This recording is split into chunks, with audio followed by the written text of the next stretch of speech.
The following individuals deserve credit for helping me prep for this debate. Leighton Flowers for inviting me to debate, Mike Licona for hours spent on the phone discussing Greco-Roman biography and ancient literary conventions, Jonathan Pritchett for serving as the quintessential devil's advocate, Eric Hernandez for providing insights from his own debate with Matt, Tim Stratton for his incredible advice regarding my own free will argument, Andrew Armstrong for the late-night discussions about my approach, Russell Crawford for serving as my sparring partner, and my wife, Sarah Hunter, for putting up with an often absent-minded husband focused on this event. To learn formally and achieve your degree from home, visit Trinity College of the Bible and Theological Seminary today.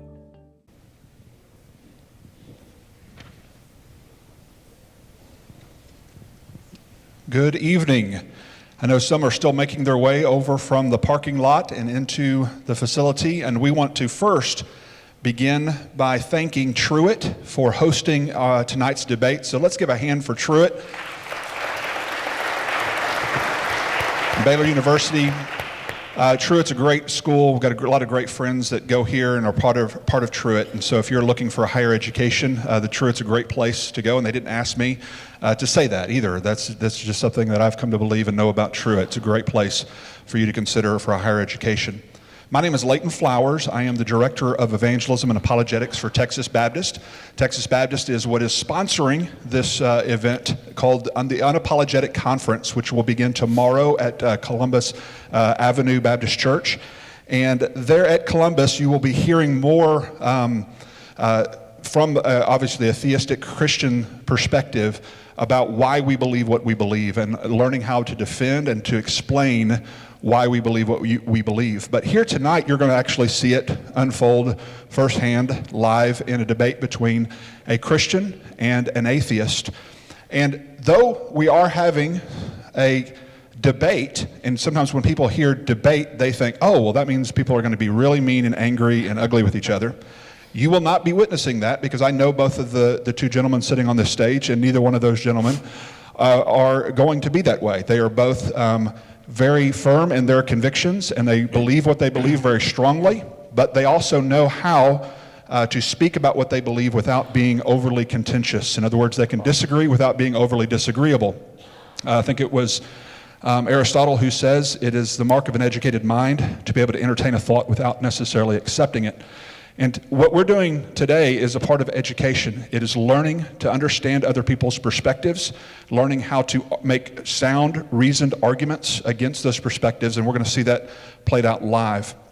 Before we get started, I have a few just announcements and things that I want you to be aware of. First, I want to thank Cynthia Atherton for her helping to organize this event, and as well as the Unapologetic Conference, and Dennis Parrish and his crew for the camera work that they're going to be doing. Also, the newest one on our staff, our new lead apologist, Eric Hernandez, is right here on the front row. Stand up, Eric, and do y'all recognize him? Oh, no booing, no booing. Eric and Matt have had debates before on other topics, and so they have a history together. And that actually, you're a perfect introduction for what I was going to say next. As audience participants tonight, we're going to ask that you not boo or applaud during the course of the event.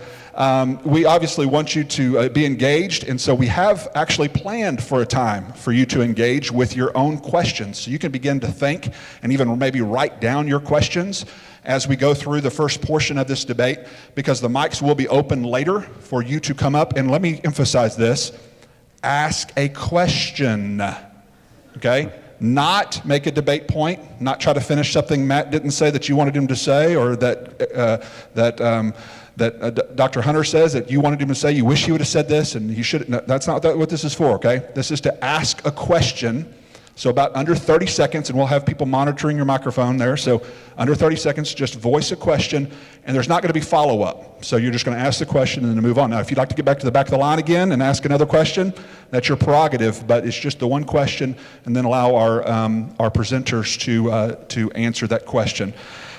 We want you, as audience participants, to learn from this discussion. We're not having a debate in order to spread dissension or to say, hey, this is a way to divide or a way to have trouble within the church or the body.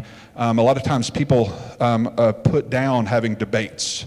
And I think this is actually one of the best teaching tools that are available to our students. Because if a person's able to engage with a cordial and rational debate and arguments over key issues, that is one of the best ways for you to become educated about what another person believes.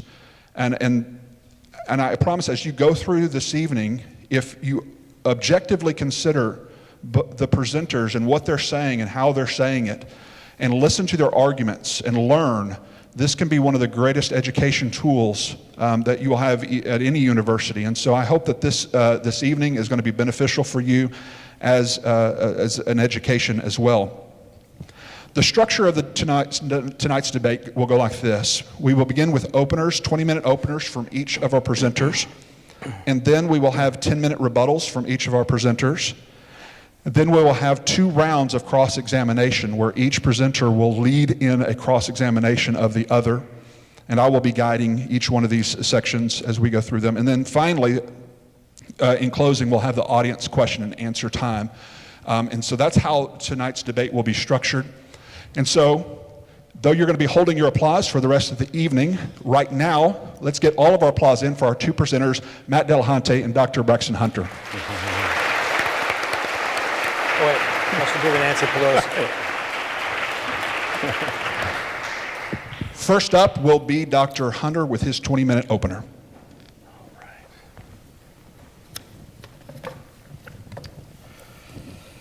Well, first I want to say what a privilege it is to be engaging in tonight's debate in this incredible institution, and I have nothing but the utmost respect for the Unapologetics Conference, and I'm excited to be sharing the stage with Matt Dillahunty, who is a really sharp guy and an excellent debater, and so that should make for a lively discussion this evening.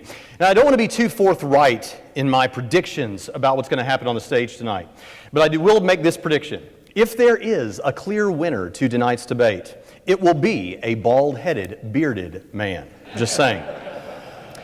Now, I'm going to be defending the proposition that the Christian God does exist, and in order to do that, I'm going to be presenting 2 arguments for God's existence and a case for the resurrection of Jesus. If God exists and God raised Jesus from the dead, the Christian God exists, period, no matter what we want to say about anything else. I'll begin with a simple syllogism tonight. If you freely chose to come to tonight's debate, then God exists. You freely chose to come to tonight's debate. Therefore, God exists. Now, that's putting it a bit too simplistically. It's not really my syllogism. Let's just back up and get a little more complex, but hopefully not too much. If God does not exist, then libertarian freedom does not exist. 2, libertarian freedom does exist, therefore God exists. When philosophers talk about human freedom, they usually divide it into 2 general categories.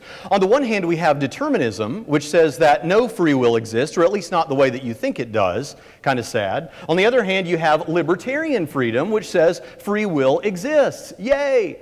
And I would wager that for most of you out there, the kind of freedom that you think you're talking about when you speak of your own freedom and your own free will every day is probably libertarian freedom, and it's certainly the position that I affirm. What libertarian freedom says is that you are the originator of your actions and your choices, or you have the ability to do other than whatever you ended up doing. Determinism, instead, says that what we call your decisions is merely the result of what amounts to an extremely long train of dominoes or something like that. Events in the history of the universe led to your existence, your life experiences, the formation of your neural structure, and the firings of neurons in your brain. But we call those your choices, but they literally could not have been otherwise. In other words, on determinism, you had to come to tonight's debate. There was really no other option.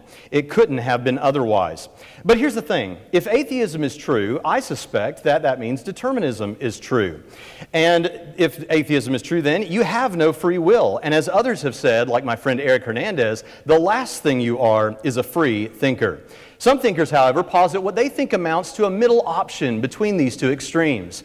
Perhaps it's not as bad as determinism, hard determinism. Maybe it's what we could call compatibilism. And I'm sorry for these really big words here at the beginning of the night, but compatibilism basically says, look, You're free to do whatever it is that you want to do. And what more do you want than the freedom to do whatever you want? The problem is that on compatibilism, your wants and desires that drive your actions, those are also determined, and it's back just dominoes all the way back again.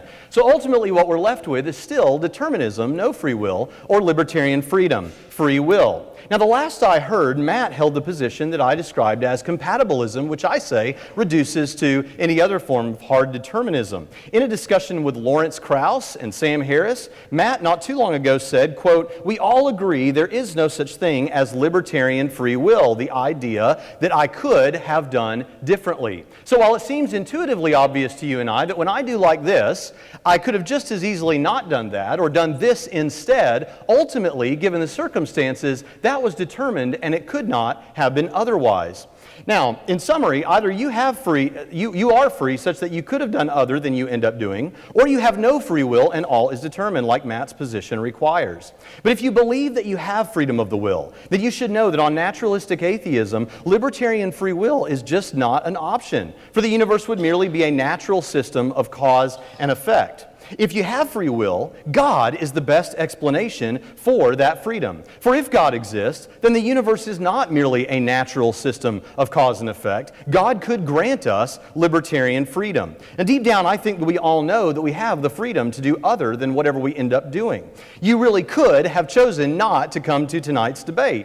But if you believe that, then libertarian freedom exists, and as I've argued, then God exists. Now, there are actually a couple of implications to this argument that should also be mentioned. First, if determinism is true, then we're left with what I would call moot morality. Now, what I mean by that is that whether someone ends up becoming a philanthropist and helps people, or ends up becoming a sex offender or some other kind of criminal, ultimately, whether that's good or bad, right or wrong, they ended up doing whatever they were determined to do. And they'd have a novel new approach if they stood in court to answer for their crimes. They could say, "It's not my fault, Judge. The universe made me do it." But if you all believe like I do, that we really could have chosen otherwise, and these people who engage in hate crimes or do whatever evil thing they do really didn't have to do that given their circumstances, they could have chosen not to do that and lived moral lives, then you're affirming libertarian freedom, and of course, as I've argued, along with that comes God. Secondly, if libertarian freedom does not exist, then it means that whatever we believe is merely what we were determined to believe. Now, this may stretch the mind and the brain and the head. But the fact is, it's not just your actions that are determined on determinism, but also your thoughts and your beliefs. So while you may think you have good reasons for believing that 2 + 2 = 4, that you're watching a debate right now, or that bald-headed bearded men are the most attractive kinds of men, those and all other beliefs were determined and could not have been otherwise. This means that you are not free to choose against those things which are irrational. That means that you can affirm determinism, you can affirm atheism, but you can't rationally affirm anything at all, including your determinism. As atheist philosopher John Searle says, quote, "Actions are rationally accessible if and only if the actions are free." The reason for the connection is this: rationality must be able to make a difference. Rationality is possible only where there is a genuine choice between various rational and irrational courses of action. If the act cannot be otherwise, then rationality can make no difference. It doesn't even come into play, end quote. Here's what this means for tonight's debate. If Matt is unsuccessful in overcoming this argument, then at least on the basis of tonight's debate, you have libertarian freedom and should believe in God, as I've argued.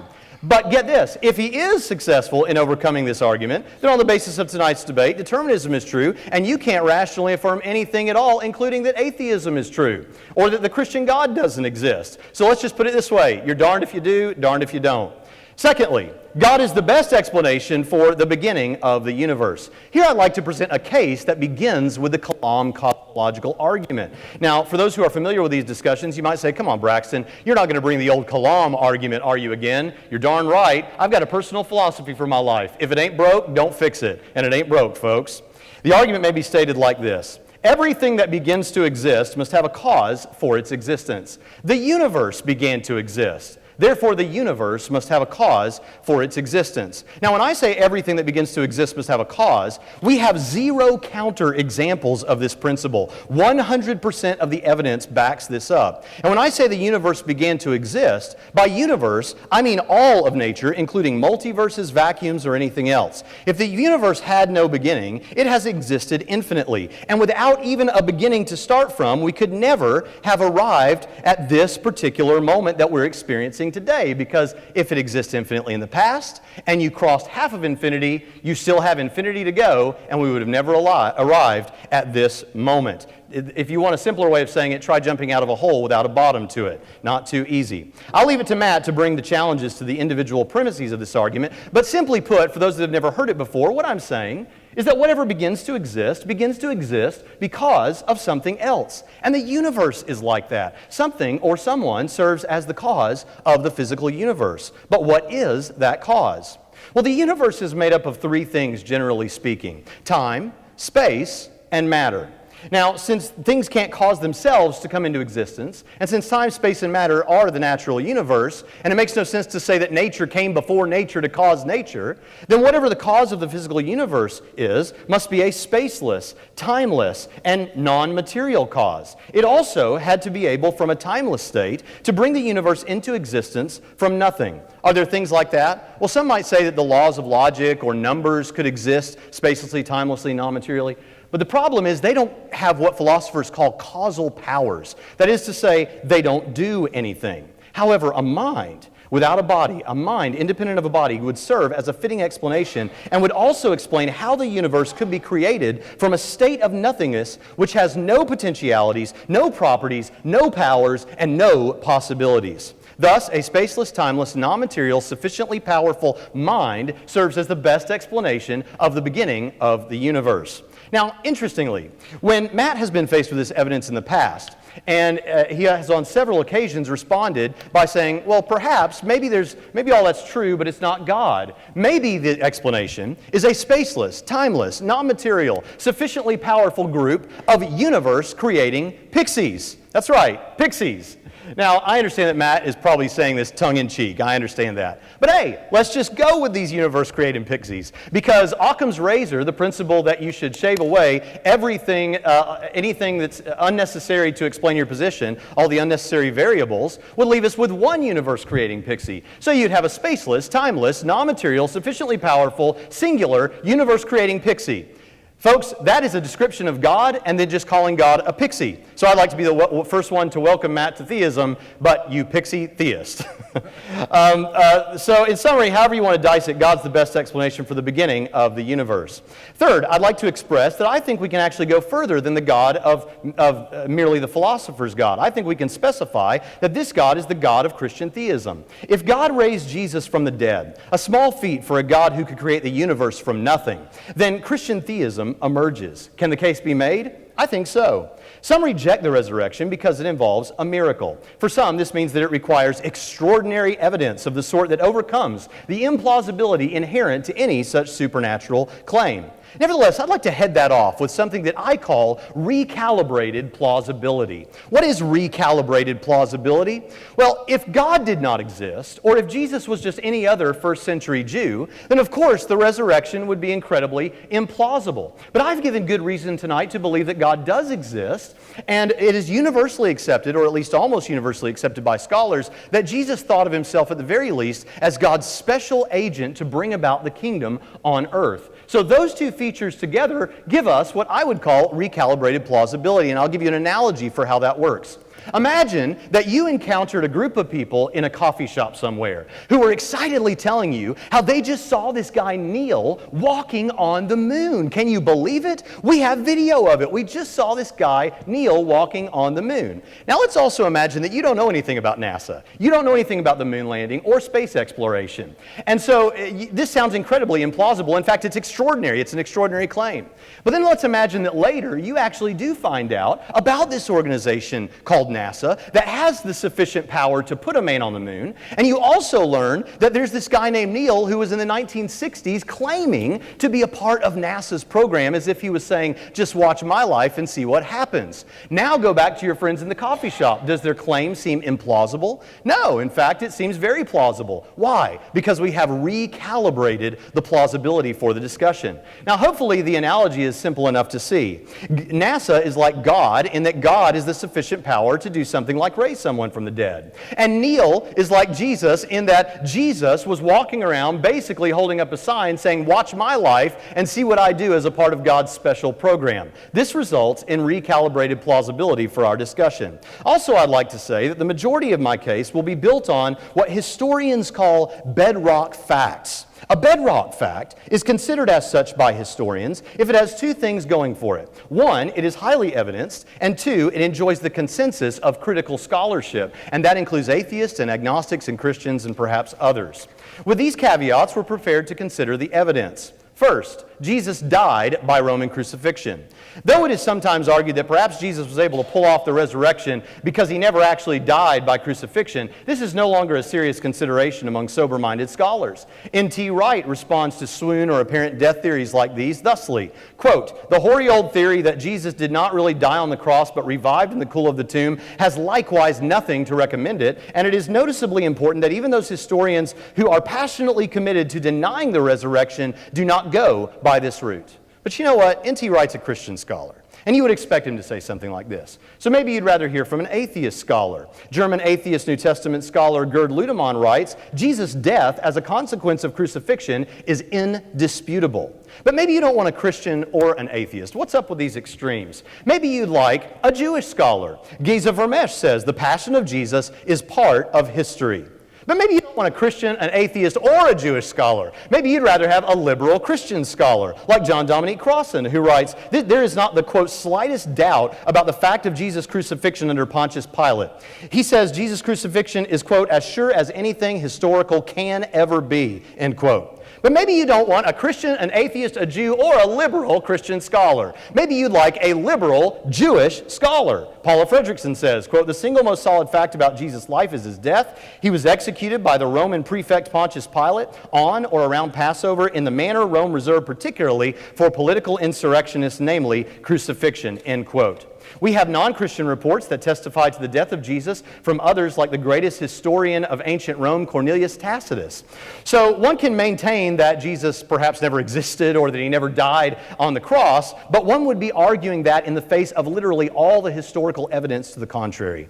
2, Jesus appeared after his death. This is evidenced by the early creedal nature of Paul's statements in 1 Corinthians 15, 3 through 8. For reasons that we can get into if necessary, this creed, though provided for us by Paul in the early to mid-50s AD, can be dated to perhaps less than 5 years after the events in question. It indicates that almost immediately after the events, early Christians were claiming that Jesus was dead, buried, and rose again. And now, some skeptical scholars actually grant that these people had such experiences. To quote Fredrickson again, she says, quote, "The disciples' conviction that they had seen the risen Christ, their permanent relocation to Jerusalem, their principled inclusion of Gentiles as Gentiles, all these are historical bedrock facts known past doubting about the earliest community after Jesus' death." Gary Habermas has been cataloging the positions of scholars who have written on this since 1975, and he comments, "As firmly as ever, most contemporary scholars agree that after Jesus' death, his early followers had experiences that they at least believed were appearances of their risen Lord." Now, the explanation for why these early believers actually thought Jesus had risen to appear to them is most often that they experienced mass hallucinations of the risen Jesus, even though mass hallucination is both highly controversial as well as an attempt to do group psychology on people from a different culture from 2,000 years ago when it's hard enough to do psychology on someone in America in the 21st century who's sitting in front of you. 3, the earliest disciples were committed to this belief such that they were willing to die for it. As many before me have said, liars make poor martyrs. It's one thing to die for something that's not true when you believe that it's true, such as the Muslim terrorists who flew the planes into the towers on September 11th, but it's an entirely different issue to die for something that's false when you know it's false, and this would have been the case about the earliest disciples of Jesus, since if it was made up, they were the ones who made it up. Now, one might say, this is a false dichotomy. Perhaps they weren't lying, but were mistaken because of visionary appearances of Jesus that weren't actually real. But this would, of course, loop us back to the previous consideration. The hallucinations or visions would have to be defended as a hypothesis. Fredrickson says, quote, "I know in their own terms that they saw the raised Jesus. That's what they say, and then all the historical evidence we have afterwards attests to their conviction that that's what they saw. I'm not saying that they really did see the raised Jesus. I wasn't there. I don't know what they saw. I'm just saying, let's see, where is it? I wasn't there. I don't know what they saw, but I do know that as a historian that they must have seen something. 4, scholars testified to these facts. Here I simply mean to reaffirm that scholars agree Jesus lived, died by Roman crucifixion, that others believed they had witnessed him alive after the fact, and that those others were willing to die for that claim. Thus, were it not for the fact that many would disregard the resurrection on the basis of its nature as a miracle, it would easily serve as the best historical hypothesis. However, since what I've termed recalibrated plausibility I think accounts for that, I think we're now free to make our conclusion. And so the best explanation is the resurrection, and the most appropriate, that God raised Jesus from the dead, and the most appropriate response is repentance unto salvation. Repentance, by the way, means to turn from your life without Jesus to a life with Jesus. It means to turn from your sin, and that doesn't mean you're a bad person in my eyes or from a human perspective, but we're all sinners. And so to turn from that life without Jesus to a life with Jesus. Now, Matt is an outstanding speaker. He has quick wit, he's sharp on his feet, and he has a fantastic beard, as we all can see. And all of these things can be very persuasive. And he's a really smart guy, and he really does try to investigate the facts and deal with what's being presented. And I appreciate that about him. But I think he would agree with me tonight that we shouldn't be moved merely by rhetoric. We shouldn't be moved merely by cliches or jokes that I might bring or that he might bring. We need to be moved by the facts, because cliches and quips don't change the facts. In order to defend his position as the more appropriate and or rational position, Matt will have to overcome these lines of evidence. Until he does this, I'd like to invite you all to freely embrace Christian theism. Thank you.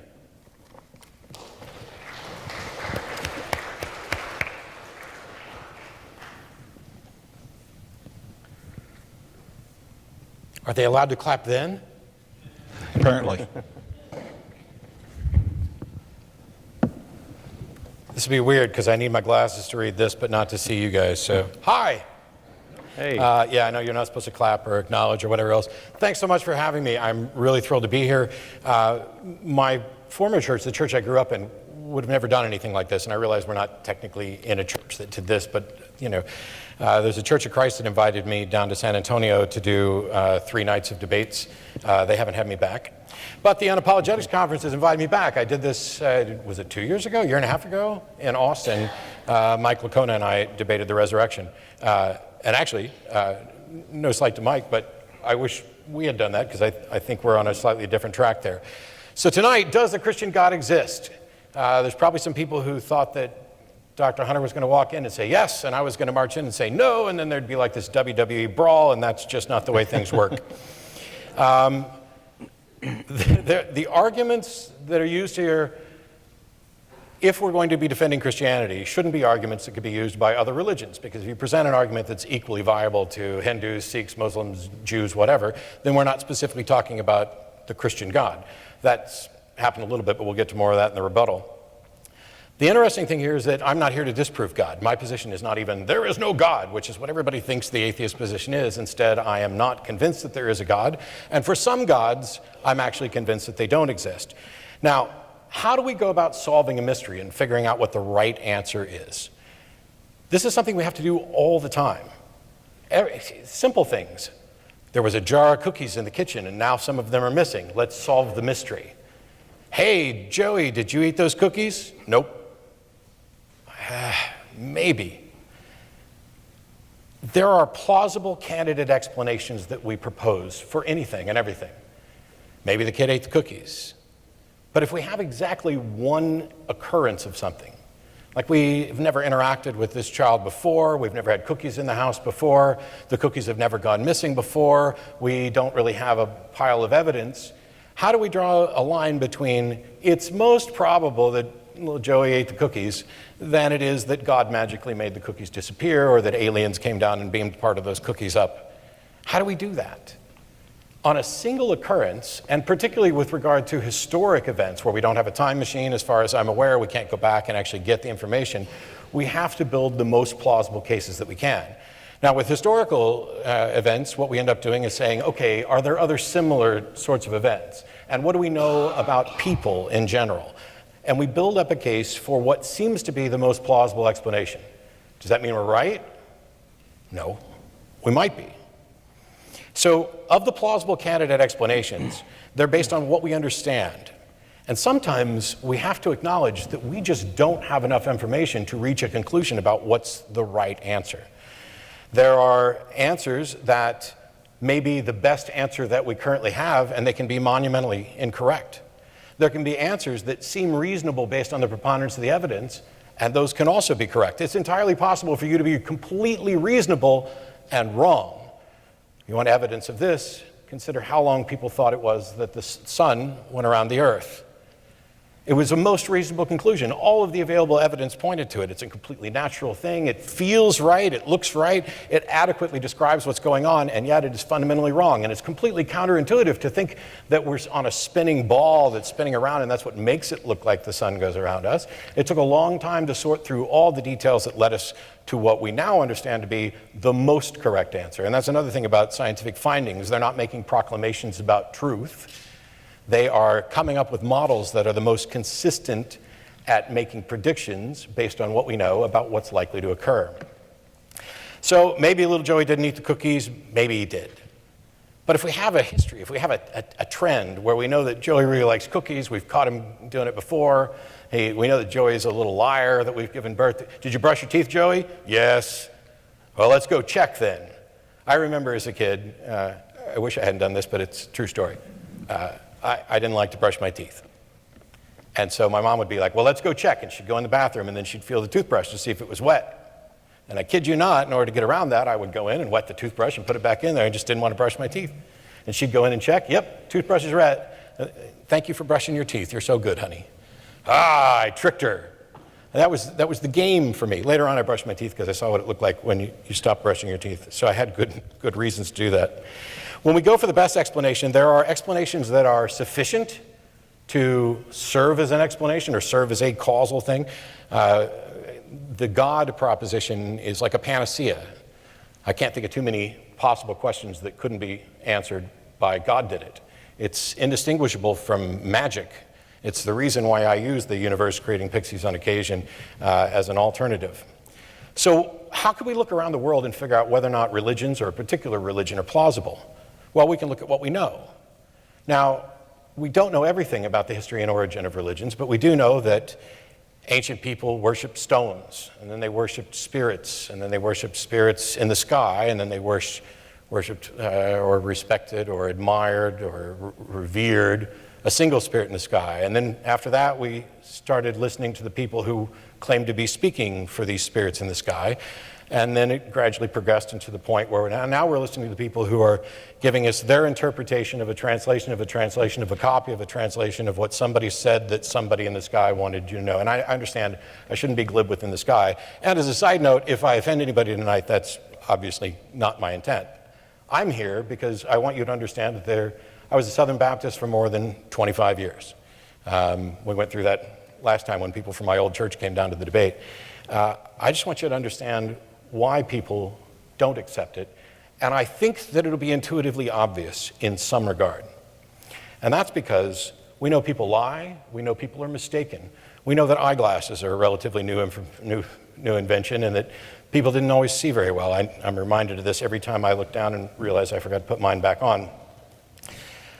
Most people tend to think that religions other than theirs are mistaken, that these are the result of human inventions, human mistakes, sincere things. It doesn't have to be that somebody lied. We're not always talking about an intentionally manufactured fraudulent religion, as we would with Scientology or Mormonism, where we know that somebody actually manufactured the claims about those religion in modern times. And the evidence for this is just overwhelming to the point where, there's a Broadway musical exposing the Book of Mormon.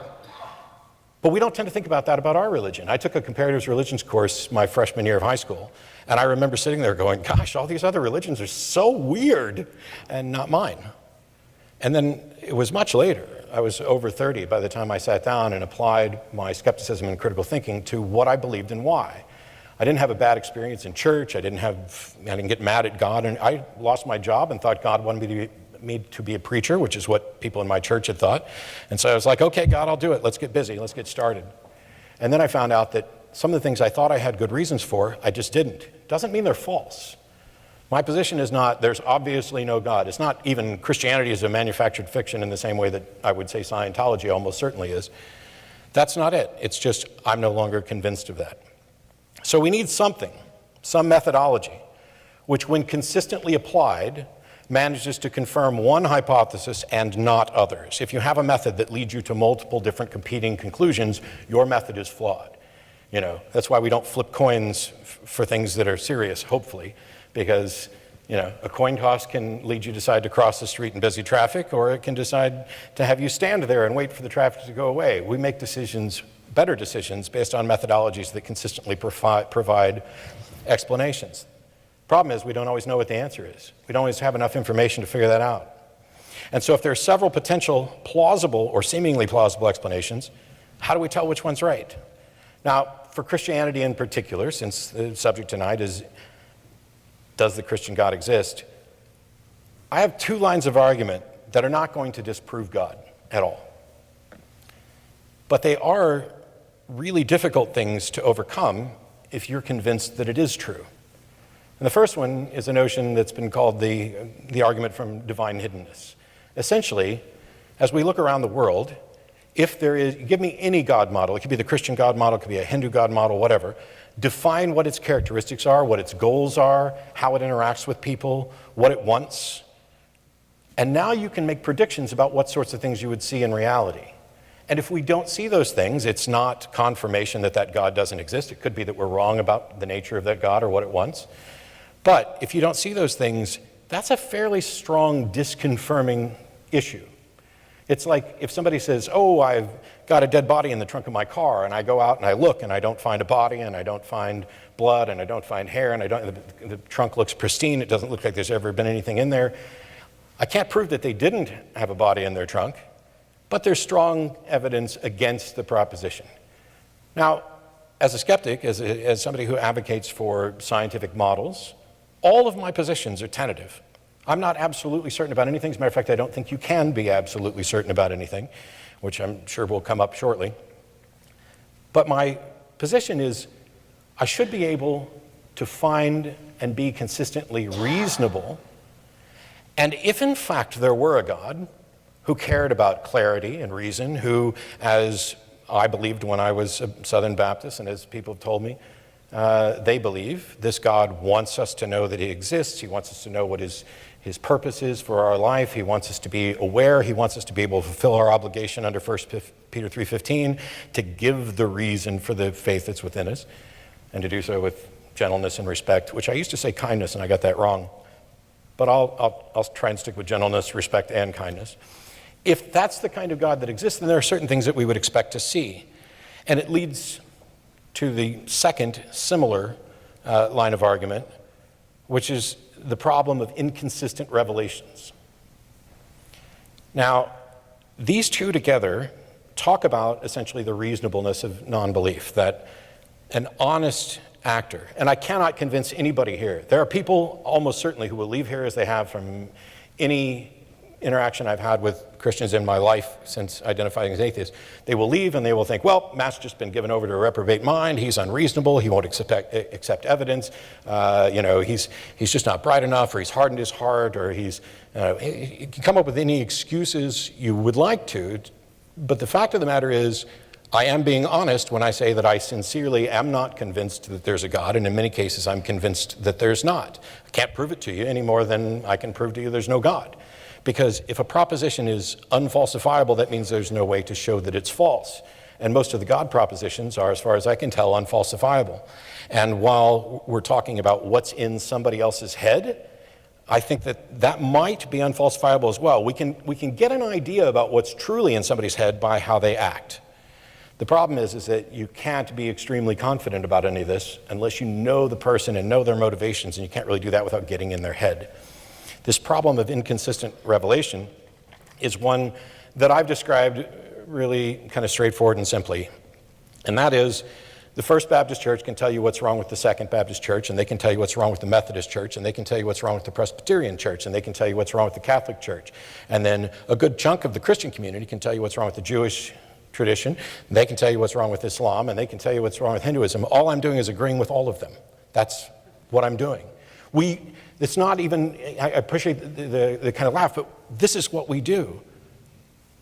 It's, oh, I recognize all these faults, but I don't necessarily recognize them within my own. And the only thing that changed about me was recognizing that my skepticism applied to my own religious beliefs as well. And that if there was a God, the God that I believed in, if it was true and real, that there were certain things I would expect to see, and that as a sincere believer on my knees trying to do what God wanted me to do, when I reached out for help, I would get something other than silence and crickets, which is what happened.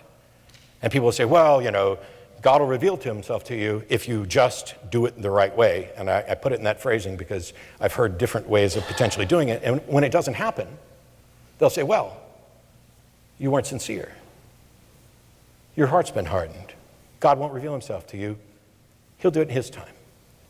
He'll do it when you're ready, when you're contrite, when you are repetitive. How do you know that I wasn't? I find people who have lost their car keys and God helps them out, evidently. I find people who never put any serious effort into understanding and studying either the history of religion, the tradition, the doctrines, which church doctrine is based on which, none of that. They're just like, I'm ready, God, and evidently God reveals himself to them. Now that's cool for them. But when people tell me, oh, well, you just did it wrong, you just tried, all that tells me is how convinced you are that you are correct. It doesn't tell me how correct you are or that you have reason to think you're correct. Imagine that you came up to me and said, hey, I just did this nice thing for you. And I said, I don't believe you. Am I saying that you're lying? No, I'm just saying I'm not convinced. But what if I looked at you and said, you're a liar? You didn't do that. And you know for a fact that you're not lying. How convincing am I ever going to be? If there's any cautionary tale about how to engage with atheists or with skeptics and others who are sincerely portraying that they don't believe, the worst thing you can ever do is say, oh, you really believe. Worse than that, you know there's a God, you're just in denial. Because they don't know. No matter how convinced you are that's the case, and I know that this is probably the most difficult thing I could ever convince somebody of, they're almost certainly being sincere. And it's a horrible mistake for you to challenge somebody's sincerity, because at that point, all you're doing is talking about how you cannot be wrong, and it has nothing to do with whether or not they are in fact non-believers and reasonable. I've heard the various excuses, and to me, and this may seem glib or insincere, it's kind of like, I've got a girlfriend, but she goes to another school, so you don't know her. Oh, and I'd let you call her and investigate, but you're kind of mean, and you weren't nice to me about this, and even if I let you call her and talk to her, you wouldn't believe her anyway. These are the same excuses that I get when I say, you know what, I was on my knees for a sincerely sincere long period of time and got nothing. And people would ask me, what would it take to convince you that a God exists? And in particular, what would it take to convince you the Christian God exists? And for a while, I gave the sort of glib answers that other people did. You know, if there was writing in the sky that said, I am the Lord thy God, and everybody could read it irrespective of what languages they understood, or even if they were illiterate, that'd be pretty powerful. But it wouldn't confirm a God, because I don't have a way to distinguish, as Arthur C. Clarke pointed out, the difference between a God and a significantly advanced intelligence.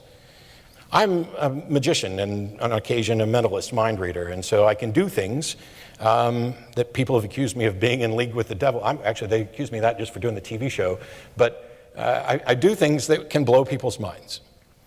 Now, if I were to have somebody pick a random hymn from the hymnal, and I don't even know which hymnal we have, and then I were able to tell you the title of that song and what it was about, that'd be pretty impressive. Would you think that I got a message from God? Is that the best explanation? Or is the best explanation that there was some trickery involved? Maybe I can read minds. Maybe it's something has nothing to do with God, but I can in fact read minds. How would you ever know that? How could you tell if somebody could read minds? My wife, ex-wife, whatever, doesn't matter. She once said when we were watching sci-fi shows that the first time somebody shows up who can actually read minds, we should kill them immediately because they are definitely going to take over the world. But yet we see people do this all the time. It frustrates me to watch shows like America's Got Talent when you see mentalists and mind readers up there performing, because it's like the judges believe there's actual magic. And, oh, Shin Lim has got some powers, and that's why smoke comes out of his mouth. And I'm not going to ruin how the tricks work for you guys today, but it's frustrating for somebody who does that to watch people who are gullible. I did tricks for people while I was in the Navy, and they would say, oh, you've got demonic energy running through you. And at the time, I was a Christian, and there's no way I wanted anybody to think that I was using demonic powers to do a card trick. And so I would show them how the trick was done. And they would look at me and say, that's not what you did the first time. And that tells me that they're convinced they can't be wrong. They've reached a conclusion. They think it's reasonable. And no amount of evidence to the contrary is going to change their mind at that time. But that doesn't mean that our minds are immune to change, and it doesn't mean that we're always right. The objections that are launched by me at all religions are the same ones that are launched by you and others at other religions as well. And what I'm striving to be is consistent. When there's a methodology presented that's going to lead me to consistently plausible, reasonable positions, I'm going to go with that. And I have yet to find one that consistently or reliably points to any God, let alone the Christian God. And what's more, if there is a God, this God should have a great understanding of logic, of reason, of the nature of evidence, of what should and should not be convincing and compelling to people. And if that God exists, where is he? Why doesn't he seem to care about clarity? Why is it that there's a debate ever? What's preventing Jesus from showing up and appearing right here, right now, conclusively? We're recording. Yes, maybe doing it during the Super Bowl might have reached a bigger audience, but I'm pretty sure if we posted this video, it would eventually get views that outstrip any Super Bowl. So why doesn't that happen? It can't just be because I'm given over to some reprobate mind or God moves in mysterious ways and other things. If in fact there's a God who cares about truth and clarity, who cares about each one of us, who wants us to know that in fact he died and was raised for our sins, then he has to do something better than presenting a story that has been altered, passed on, in languages that die out. People don't even understand Shakespeare particularly well, and yet we're going back to try to figure out what happened 2,000 years ago. Thanks.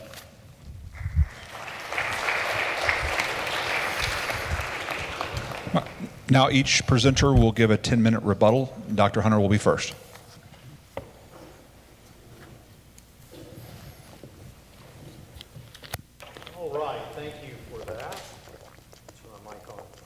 Thank you for that, Matt. And I like the cordiality in the debate. And so as you asked that if anything is offensive to anyone here, that they would just overlook that and know that's not your intent, I hope that you know that about anything that I say about the positions as well. Much of what Matt said is personal testimony, things that have happened to him. And of course, that's none of my business, and I won't be responding to those things. However, ultimately, what Matt has said tonight is that Christian apologists or Christian theologians have not presented good enough reason to believe, or good enough reason that it would warrant belief in the Christian God. I think that much was clear. And so when we begin here tonight, I just want to say that it's important to understand what we mean by good enough evidence and bad enough evidence. That's very important in a debate like this. And when it comes to Matt's position, I think Matt would agree. This debate is not about Matt Dillahunty. It's not about Braxton Hunter. It's about you, and it's about God and where you stand with God and whether or not the Christian God exists. And so for that reason, it would be important for us to consider what Matt might think would count as good evidence. Now, my understanding is that Matt isn't sure what would ultimately count for good enough evidence because it hasn't been presented to him, and if it does exist, God would know what it is, but he couldn't put his finger on what would be convincing. That's what I've heard in the past. So we don't know what would count as good evidence to him, but we do know what would not count as good evidence for Matt. And I would wager that, and I don't mean to sound harsh with this, I really like Matt. You can tell he's a likable guy, enjoyable to listen to. But I think for most of you in the audience that might be skeptics or atheists, I don't think you have the level of skepticism or atheism that Matt himself holds to. In fact, frankly, and this is just a point about the position, not about Matt personally, I think it's frankly an unrealistic level of skepticism. In a 2017 debate at this conference with Mike Licona, Mike asked Matt, what if a comet collided with the moon and suddenly anyone could look up in the night sky and see that in multiple languages, Hebrew and Greek, it was written, God exists? What would you think about that was basically the question. And Matt's response was basically that all we could say about that is, quote, we don't know how or why this event occurred. In other words, that was the end of the quote, but in other words, he doesn't think that would count as good enough evidence. Now, folks, I think that that's major here tonight. I think for many people, if suddenly a comet collided with the moon and it said God exists in multiple languages, that would be pretty good evidence. Likewise, in a 2014 debate with Matt Slick, Slick asked, parting of the Red Sea, parting of an ocean. You're sitting there and someone says, in the name of Jesus, and the ocean parts. You going to believe in God now? Matt's response, no. Slick asked, well, what would it take? Matt Dillahunty says, I just told you, I don't know what it would take. So Matt doesn't know what it would take for him to believe, and if someone parted an ocean in Jesus' name, that would not count as good enough evidence to warrant belief. So I don't say this to throw mud at Matt. That is not the point at all. The point is this. If we're talking about what counts as good and bad evidence, and it's not also about whether those things have actually happened or will happen, that's a different point. The fact is that if they did happen, Matt wouldn't count that as good evidence. So if you're out there in the audience tonight as a skeptic or someone who's on the fence or an atheist, and those things, like it being written on the moon, or if the ocean parted in Jesus' name, if that would count as good evidence to you, this is pretty good evidence, well, then Matt's opinions about what should count as good and bad evidence, I don't think should have any serious hold on you. Now let's talk about what else he said in his discussion here. He said, when you're going to bring a case for the Christian God's existence or something like that, then you shouldn't be bringing arguments that can be used by other religions. Now, he didn't actually spell this out, but he and I kind of think about the same sorts of things, and I think I know where he's going with this, and if I'm wrong, he can correct me later. But my first two arguments were arguments merely that God exists. The resurrection case was brought to demonstrate that what we're talking about here is the Christian God. You'll recall that I argued if God exists and God raised Jesus from the dead, then the Christian God exists, period. That's all there is to it. So the first two arguments that I brought were simple theistic arguments that could be brought by someone from another religion as long as it's a monotheistic religion, and perhaps maybe you could apply it in other cases. But the fact is, I didn't leave those arguments there alone. I followed them with a resurrection case to put a name tag on that God. This is the Christian God. So I'm not sure if he wants to say more about that later, but I'll look forward to what that will be. He says, how do we get the probability of a historical event? Now, here's the thing about when we do historiography. When we do historiography, what we don't do is to work some kind of a mathematical equation. Now, there are a few historians do that. There are very few. Those are Bayesian historians, and maybe there's some other kind of method that some historians use that I'm not aware of, and they do kind of get into some mathematical probabilities, but that's not how typically historians do their work. What they do is what's called inference to the best explanation. So what they'll sometimes do is they'll put out a spread of possibilities for any particular historical event. Highest possible probability, very probably true, more probable than not, more possible than not, possible, improbable, those kinds of things. And then they'll look at the evidence and they'll look at the different kinds of criteria that they have. Does the explanation, the hypothesis we're putting forward have explanatory scope? That is, does it account for a large number of the data? Does it have explanatory power? Does it account for it easily? It's not like trying to force a puzzle piece where it doesn't go. It should slide in there nicely. Does it have plausibility? That means, is it more likely to be true than false? Is it less ad hoc? Now, you may have to say some things that you don't really know. We just have to assume certain things. Kind of like if you have a triangle and there's a little spot of the triangle that's missing. You have to assume that that's making the shape of a triangle. Sometimes you have to do that with historical analysis, but you want something that's less ad hoc, that doesn't posit a lot of stuff that you don't really have good reason to believe or evidence for to make sense of it. And it's nice if it has illumination, that the things that we learned about this actually could illuminate what we think in other areas of history. And so when it comes to historical argumentation and historical investigations, that we don't work with mathematical probability all the time like that. We're looking, and I'm not a historian, but we're looking for plausibility, what is more likely the case than not, using inference to the best explanation. Now we get to the meat of what Matt was really trying to say, and he was arguing from divine hiddenness. Why isn't God more obvious? Now, I want to pause and just say I understand that there is an emotional aspect of that. Now, he didn't bring an emotional argument, but it is emotionally powerful when someone is going through some sort of sickness or terminal illness, or they're going through a broken marriage or something like that. It can be very difficult. Why isn't God more evident in my life at this moment? And I can't handle that emotional problem of divine hiddenness, but I think we can do something about the intellectual problem of divine hiddenness. This will sound audacious to my friends here who are not believers, but I don't find God to be all that hidden. We have incredible reasons to believe that God exists.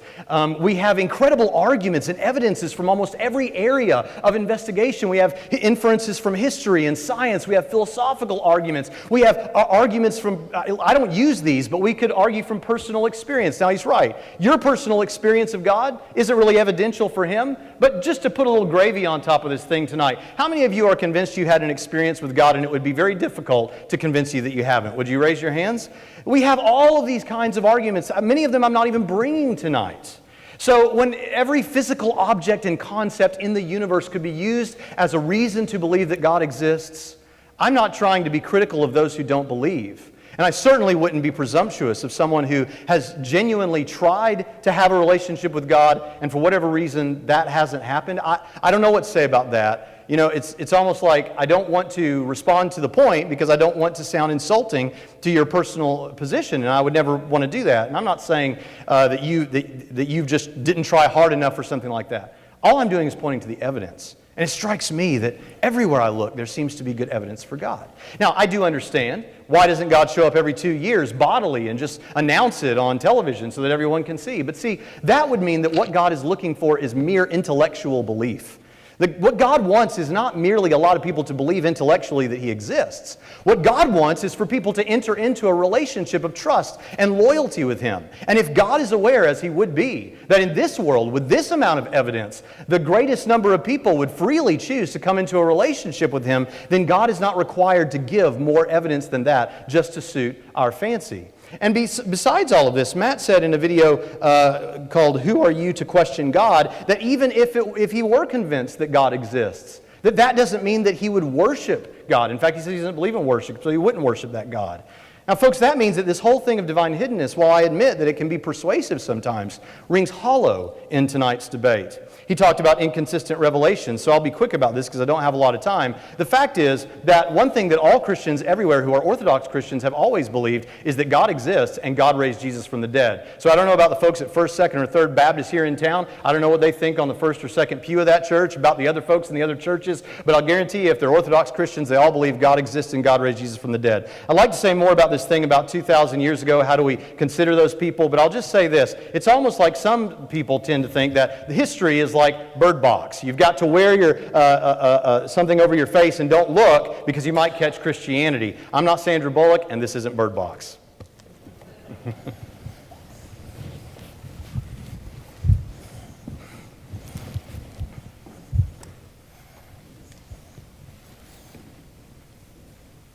I'm just waiting on you to say go. Okay, I'm talking.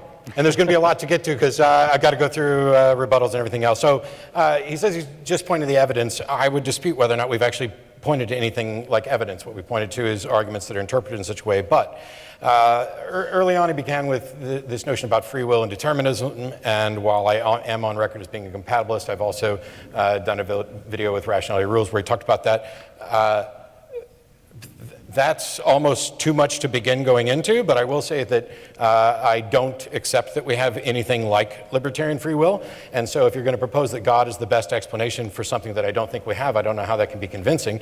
I also don't know how you could demonstrate that I could have done otherwise. I can demonstrate that I feel like I could have done otherwise, but we don't have a way to rewind the clock to, in fact, show that I could have done otherwise. So how do you draw a distinction between the impression that you could have done otherwise and the fact that you could have done otherwise? Meanwhile, the notion of a God of classical theism, which would apply to Christianity as well, is in direct conflict with the notion of libertarian free will. Because if a God knows everything that's going to happen and created the universe and chose the universe in which I'm an atheist as opposed to choosing a different universe, then I didn't get to make those choices. I still made those choices within the context of that universe, but it was decided before me. And when you have a Bible that says that everything goes according to God's plan and that he can actually make prophecy, you can't have prophecy unless God already knows how things are going to turn out. And all of this stands in dire conflict with the notion of libertarian free will. Now, that's not a problem for me because I don't think we have libertarian free will. But we're probably not going to be well suited to go down that path this evening. The next thing he presented was the Kalam cosmological argument. And as I pointed out many times, the Kalam cosmological argument is not an argument for the existence of God. God is not in the premises, God is not in the conclusion. Premise 1, everything that begins to exist has a cause for its existence. Premise 2, the universe began to exist. Conclusion, therefore the universe had a cause for its existence. That's the whole argument. Everything else that ties it to a God about saying, oh, that cause must be transcend space and time and be an agent. None of that is part of the Kalam cosmological argument. Those are assertions that are glommed on about things that I don't think that we can possibly know about what type of cause might be sufficient and necessary to explain the origin of the universe. So the Kalam cosmological argument is not in any way a proof for God. What it is it's a little hanging fruit that makes it seem like you're being reasonable because of course the universe had to have a cause, and then we go on and have a secondary conversation about the nature of that cause. I'm not convinced that we know enough to conclude what the origin of the universe is or how we ruled out things like universe creating pixies or multiverse or anything else. I understand that in some of those cases it pushes it back, but just to say that, gosh, the proposed explanation for the universe sounds a lot like God is not compelling at all because God is a specific invention in many cases to explain the things that we don't know. Every time there's something we don't know, we stick God in there. And if God can be an explanation for anything, it's an explanation for nothing. As a matter of fact, it has no explanatory power. It is functionally identical to saying it's magic. Because we tend to explain the unknown in terms of things that we know. Now, he also mentioned that if I can't defeat this argument about determinism, then you all have libertarian free will. That's just a fallacy. Whether or not I can defeat any argument is irrelevant to what kind of will you have or anything else. He mentioned that we have 0 counterexamples to this. We also have 0 examples of something not beginning to exist, of something existing necessarily eternally. We have 0 examples of anything that has been identified as beyond nature. I don't even know how we could begin to investigate the supernatural. We can investigate manifestations in nature, and we may come up with a model that allows us to conclude that these manifestations are caused by something outside of nature, but we're not there yet, and we have no way to confirm supernatural causation. This is the reason why science is not based in philosophical naturalism, it's based in methodological naturalism. Science methods cannot consider supernatural explanations. So when we talk about, hey, I'm just presenting the evidence, and the evidence is all around, and I don't think God's all that hidden, what we're presenting here would not fit in with science. By the way, it also would not fit in a courtroom because we no longer allow spectral evidence in a courtroom. These are places where we learn how to live our lives and come up with new inventions. Courtrooms are places where we decide life and death decisions, and that should be good enough. I would think that if God can't stand up in a court of law or under the scrutiny of scientific rigor and critical thinking to where there's actual evidence for it, then certainly would have to admit that we are using some alternate way of knowing that is necessarily on weaker footing than science in courtrooms. Now, this notion that he brings up about recalibrated plausibility, yes, I completely agree. And the way you recalibrate plausibility is to investigate and examine and come up with more data. And that can't happen for a single occurrence. It can't happen for historical events, though we can compare it to other ones. Thou shalt not put the Lord thy God to the test. Well, that already is going to prevent us from testing the Christian God appropriately. But when we try to test for this, when, for example, the Templeton Foundation does an investigation of intercessory prayer, what we find is that prayer doesn't work. It works at the rate of chance. And as a matter of fact, if you know you're being prayed for, those people did worse. The contention is that perhaps they had performance anxiety, that if they knew people were praying on them and praying for them and they didn't get better, this would somehow mock God. So they actually got worse because of the stress is one thing. This notion about the moon landing, there are people who deny the moon landing. I'm not one of them. We've been to the moon. The earth is not flat. Vaccines don't cause autism. This is stuff that you can actually look up and investigate, and you will find data. And in many cases, these are things that we can do multiple trials on. Now, the bedrock facts and the minimal facts and Gary Habermas's thing, first of all, there are people who don't think that Jesus existed, the mythicists. I don't think they're on particularly good footing. because it's not really that unusual to think that there's an itinerant Jewish rabbi in the first century, because there were loads of them. But the facts that they're presenting as minimal facts aren't confirmable. And so what we're doing is saying, he said, well, no, you might not want an assessment from a Christian theologian. You might not want an assessment from an atheist. You maybe want one from a Hindu. I don't want assessments from anybody. I want data. I want evidence, because every single one of those things cited, whether it came from an atheist, a Jew, a Hindu, or a Christian, is their opinion about what happened. I want the data that leads to that opinion. That's how we determine whether or not it's reasonable, not because I can cite more references for my idea, because the truth of a proposition isn't impacted in any way by the number of people who believe it, or the sincerity of their convictions, or how many other people agree with their opinions. Now, I agree that we shouldn't be trying to do group psychology on people from 2,000 years ago, which should point out that we also can't conclude that they were honest and reasonable, well represented, accurately presented, and that we should accept it. That's also an assessment of that. There are people who would die for a lie. I'm not assessing that anybody did or needed to die for a lie, because what we have are claims, and we have a dearth of evidence to actually be able to investigate and reach a reasonable conclusion on that. I'm doing a video in the near future on compound inference. It's a clever title, but it gets into this notion of Occam's razor and problems with abduction and inference. I won't go through it too much right now, but this notion that I'm being too skeptical, boy, I get that a lot from people who believe all sorts of things that I don't believe. Matt, I don't see why you believe that the Earth's a round ball. You're just too skeptical. I don't think it's possible to be too skeptical, because skepticism is not cynicism. It is not asserting that something is wrong. It is simply being intellectually honest and saying, I am not convinced, and I will not be convinced until the data compels me to be convinced. And when somebody presents me with what convinced them, it will either convince me or it won't. And if it won't, I need to be able to point out why I don't accept it, and then they can evaluate whether or not I'm being too skeptical or whatever. Now, when Lacona asked about, the comets smashing into the moon and producing that, would that, God exists, would that convince you? No, it wouldn't convince me that God exists, for the reason I already pointed out. It would be arrogant of me and incorrect of me to think that I could tell the difference between what a God did and what some technology that I'm unaware of did. This is how con artists work. They play on what you think, your kind of pop or folk understanding of what reality is. This is how magicians work.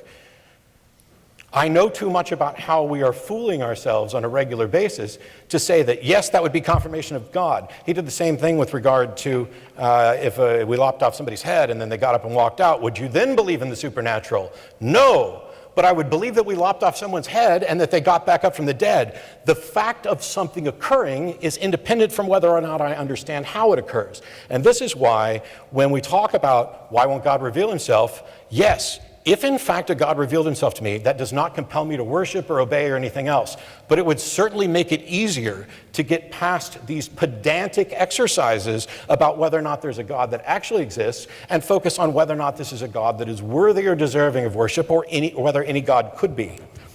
There's no confirmation of the supernatural ever.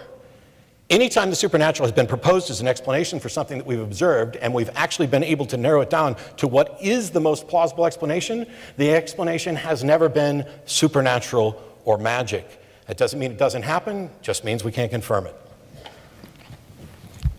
All right, during this next session of cross-examination, it'll be 12 minutes long, 6 minutes being led by each of our presenters.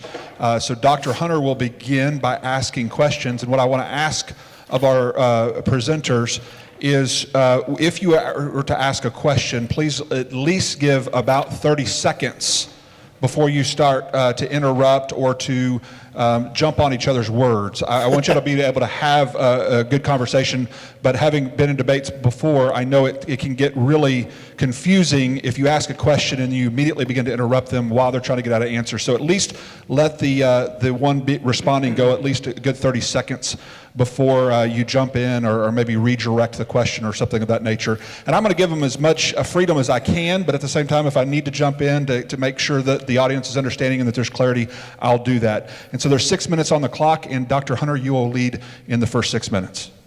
All right, so Matt, I think you've already answered this, but I'd just like to get it clearly out there. Is it possible, on your view, to have absolute certainty about anything, including your own existence? I have no idea if it's possible. I do not think that it is possible. So in other words, epistemically, you're not certain of anything. We're talking about Cartesian certainty. Like, I know you have to accept the reality that you're in and all that, but as far as like Cartesian absolute certainty, your position would be, we can't have that even about our own existence, so far as you know. So I'll try to do this quickly. It's a really specific point, and we may be talking about two different things. Basically, when Descartes does the cogito ergo sum, Hobbes pointed out essentially that that's contingent on the validity of reason, and whether or not we can ever show that reason is reasonable may prevent us from getting to absolute certainty, which is why when I debated Seitz and Bruggencate, I called what I feel as maximal certainty. So if I begin with identity, non-contradiction, excluded middle, from that we can directly derive mathematics, and then from that point you either have deductive reasoning that leads to things that are as certain as logic, but I don't call it absolute certainty because I don't know how we can confirm the validity of reason. Okay, thank you. Now, you have said many times, and I'm not sure if you said it tonight, that we should believe something when it has been demonstrated. Can you define for me what you mean by demonstrated? Sure. So it's going to be different for different claims, and different claims are going to require different types of evidence. If you say, I just got a dog, I'm just going to believe you. And part of it has to do with how that fundamentally affects or changes my worldview. I know dogs exist. I know people have dogs as pets, and so I'm willing to accept that. If you say, I just got a pet dragon, to borrow Carl Sagan's example, I'm not going to believe that. I'm going to need more. And so what would be required to convince me that is going to depend entirely on what the claim is. So if you've got a dragon, I would prefer that you just show me the dragon. That the Christian God exists. Well, see, that's the thing. When we're talking about something that is capable of doing anything, I can't tell the difference between God did it and some advanced technology. You know, it's like going to a magic show when you know nothing about magic. That's why people conclude that, oh my gosh, Darren Brown's really reading minds when he's not. Yeah, and I don't. So would you say that you don't know what that demonstration would look like for the Christian God's existence? I have said that, and I tend to follow it up by saying that if a God exists, then God does know what would convince me. And God should be capable of producing that. And the fact that he hasn't means that either he doesn't exist, doesn't want me to know he exists yet. Is it possible that given your epistemic framework, and I know you said that you thought it was reasonable to say that if a person parted the ocean in Jesus' name or something, that shouldn't convince you, but is it possible that given your epistemic framework that you've constructed a setup where it just isn't possible that short of God taking away your libertarian freedom, which I know you don't believe you have, that he could actually make you believe? Even if I had libertarian freedom, I don't see how God demonstrating his existence would preclude my freedom. No, I'm saying short of him taking away your libertarian freedom and making you believe, it may be that your epistemic framework is such that there's nothing that he could do that would actually make you believe. No, there's loads of things that I did not believe that I became convinced of based on good evidence. The fact that I don't know what evidence would convince me for this particular claim is about the nature of the claim. But God wouldn't have to violate my libertarian free will in order to convince me of this. For example, if somebody just appeared right here and said, hey, I'm Jesus, I'm real, I'm here to show you, that would begin the process of figuring out, okay, do I have good reason to believe that's the case? But you still might be skeptical that that's an apparition or that you're just having a mental issue or something. That would be the initial assessment. Yeah, that's why you investigate, to make sure that you didn't just jump to a conclusion. So if somebody parts the waters in the name of Jesus, what if they parted the water? Oh, I'm sorry, it's your question time. Okay. Is it the case that you're not offering a competing hypothesis to the resurrection tonight? Correct. Okay. I don't have a lot of time for that. When it comes to, let's say, the free will argument, is it not true that on your view, whatever you end up doing, it could not have been otherwise, and doesn't that extend to your thoughts and beliefs? No. It's my position that I have no way of knowing if it could have been otherwise. Yeah, but you affirm the position of compatibilism, right? Well, I have in the past. I've gone back on compatibilism just a little bit, and that's... Back toward libertarian freedom or toward determinism? Well, compatibilism is the notion that determinism is true and not in conflict with that. Right. So it's not a move back to determinism. I was never in opposition. You've moved back toward libertarian freedom? No. I've moved back towards the notion that we don't have free will of any sort. But that's not... Okay. This is why I said it's too complicated. It'd be something I'd be happy to discuss in detail. But I also don't know that it's relevant. Okay, but given the circumstances, my doing this right now, even though I experience that as a free choice and all those kind of things, and there's thoughts and everything, and I'm thinking through it, that was determined and could not have been otherwise, because our mental states are reducible to our brain states, which are reducible to our biology, right? I'm just saying that I have no way of knowing that that wasn't determined. How would you show that this was actually, that whether or not this felt like something I did voluntarily, or if I just feel it? Because we have scientific studies to show that the brain makes decisions before the consciousness is aware of it. And that is troubling. It's something we haven't The living resolved. experiments, we could talk about that, but here's the Well, thing. I'm not saying that we've reached a conclusion. I'm just saying that that's what the data show now. Okay, but the point is, your position currently is that my doing this could not have been otherwise. No. Given my position is circumstance. I have no idea if you could have done otherwise, and I have no idea how you could demonstrate that you could have done it otherwise. So anyone saying that they could have done otherwise is now making... But that's determinism. No. Okay. We got to the end of the first 6 minutes. Now Matt will lead the cross-examination for the next Sure, I won't leave 6 that as a minutes. no. I'll use some of my time to get this.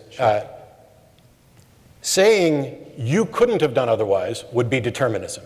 Saying I'm not convinced you could have done otherwise is not determinism. It's a recognition that determinism is essentially part of this, but I don't know how you would show that you could have done otherwise. That's the problem with that. Right. But Well, that wasn't, I mean, I was asking you, and that sounds like respectfully, that sounds like a little bit of a dodge. It Well, sounds I like saying, understand. I don't know how you would determine that. That wasn't what I was asking. I was Okay. asking, on your view. How can you tell, here's my question. Okay. How can you tell the difference between feeling like you could have done otherwise and actually having been able to do otherwise? Okay, here's a couple of things. I know you won't like the first one. You might like the second one, but I doubt it. Okay. The first one is, I believe, so our immediate experience that we seem to have libertarian freedom. You know, you've probably seen John Searle and others say things like, look, it seems when I do this that I could have just as easily done this, and And I that's very agree. difficult and that's very powerful to escape. So, and I'm trying to be quick, but my immediate experience of libertarian freedom, a good argument has to have premises that are plausible, which means more likely to be true than not. And any argument structured that would try to convince me that libertarian freedom does not exist would rely on one or more premises that are less plausible than my immediate experience of libertarian freedom. Sure. But that doesn't, okay, so the That's question one. was, how can you, okay, where's the second one on how you can Okay, the demonstrate? second one is that I think if we don't have libertarian freedom, then rational affirmations are impossible. And So- there's a third one too. You want me to go ahead and say it or wait? No, because I'll deal with this one, and we've got other questions, and I don't want to spend all night on free will. Okay. But this was something I wanted to address in the rebuttal as well, and that's the notion that a calculator can reach a right answer irrespective of whether or not it has any free will. So saying that we couldn't have reasonable positions without free will just seems to me an assertion that doesn't have a justification. Is that a question? No. But it can be now that we've... yeah. Well, can I address that since you did say it? Well, this will touch on that, so maybe. The first question I had, is reasonable non-belief possible? I think there are people who don't believe, and from their perspective, they feel like there are good reasons for their non-belief. Wow, okay. I'm trying to figure out which of us dodged more right then. As long as we both admit we're dodging a little. Well, so Actually, I don't think I was dodging. so people can, it seems to me, and correct me if I'm wrong, it seems to me that you're stating that people can be convinced they're reasonable even if they're not. I think, yeah. Okay, I would agree with that, but like going back to the moon example, those people were being reasonable, it's just their conclusion was wrong. Yeah. Okay. Sure. Is reasonable non-belief possible in the context of, for example, the moon or the Earth-Sun example? As far as what now? Like, you could come to the wrong conclusion, but you could be completely reasonable based on the You can be evidence that's reasonable and be wrong. Okay. That's true. Whew, boy. So, I still would like to answer that thing. go about ahead. Why not? What was it again?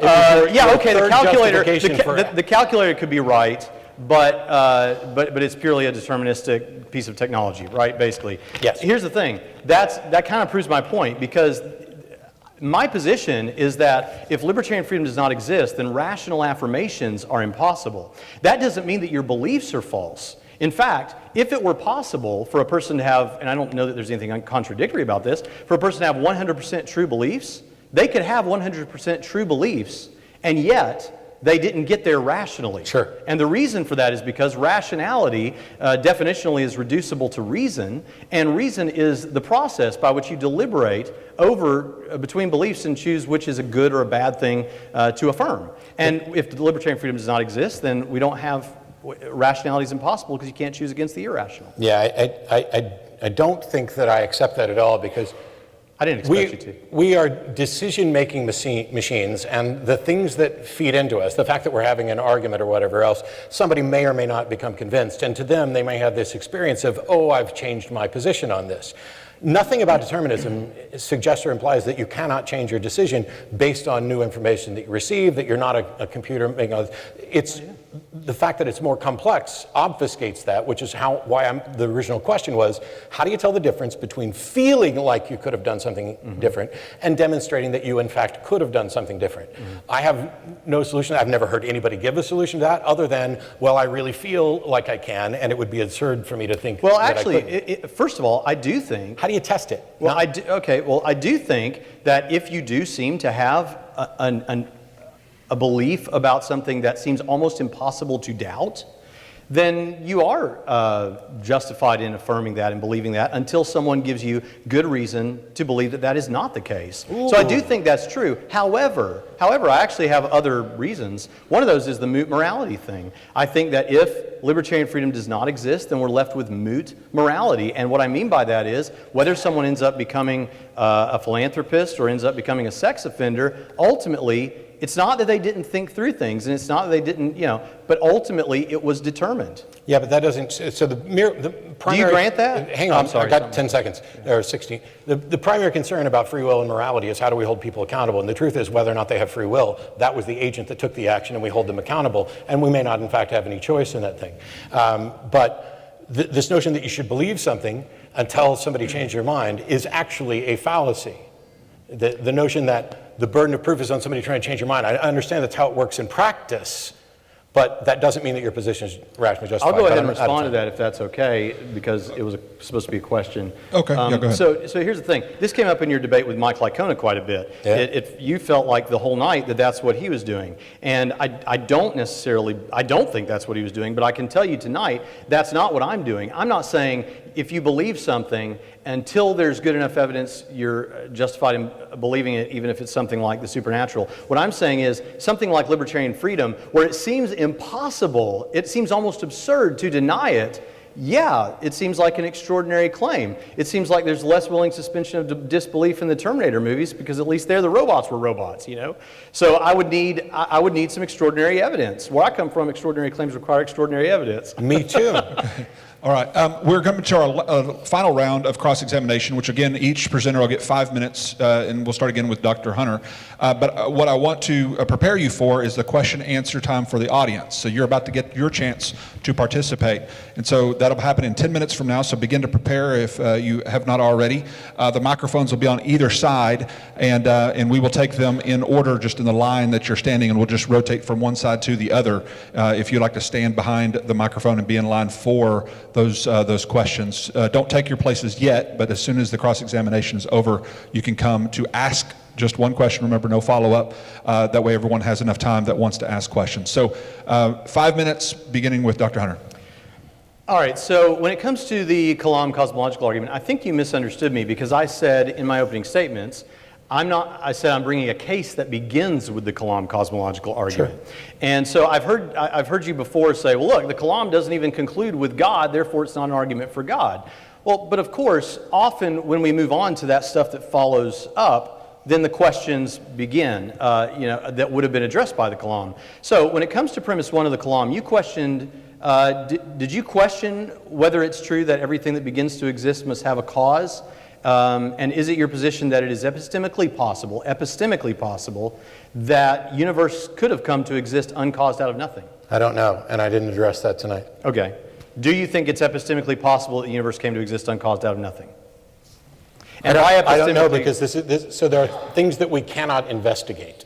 And so we can't get back beyond the Planck time. Math breaks down at that point. We can't.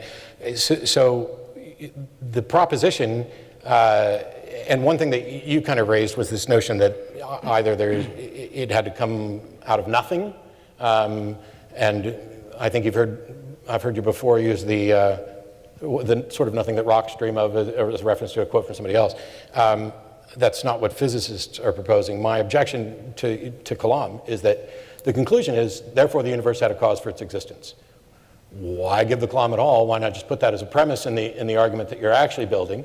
Because if I already accept that the universe had a cause for its existence, then that seems superfluous. Okay, but didn't you just raise a criticism that would have been addressed by the Kalam? Didn't I raise what you just raised I think you just raised a concern that doesn't seem to be what physicists think, that there's this nothingness that came before the universe. The Kalam doesn't address nothingness either. No, but you just said, but this would have been addressed by the Kalam. Whatever begins to exist must have a cause for its existence. That the word nothing does not appear anywhere in the So Kalam. are you willing to move beyond the Kalam and talk about the claims after the Kalam? Of course. Okay. So, do you believe the universe had a beginning? I'll say that. I have no idea. So here's the thing, really short.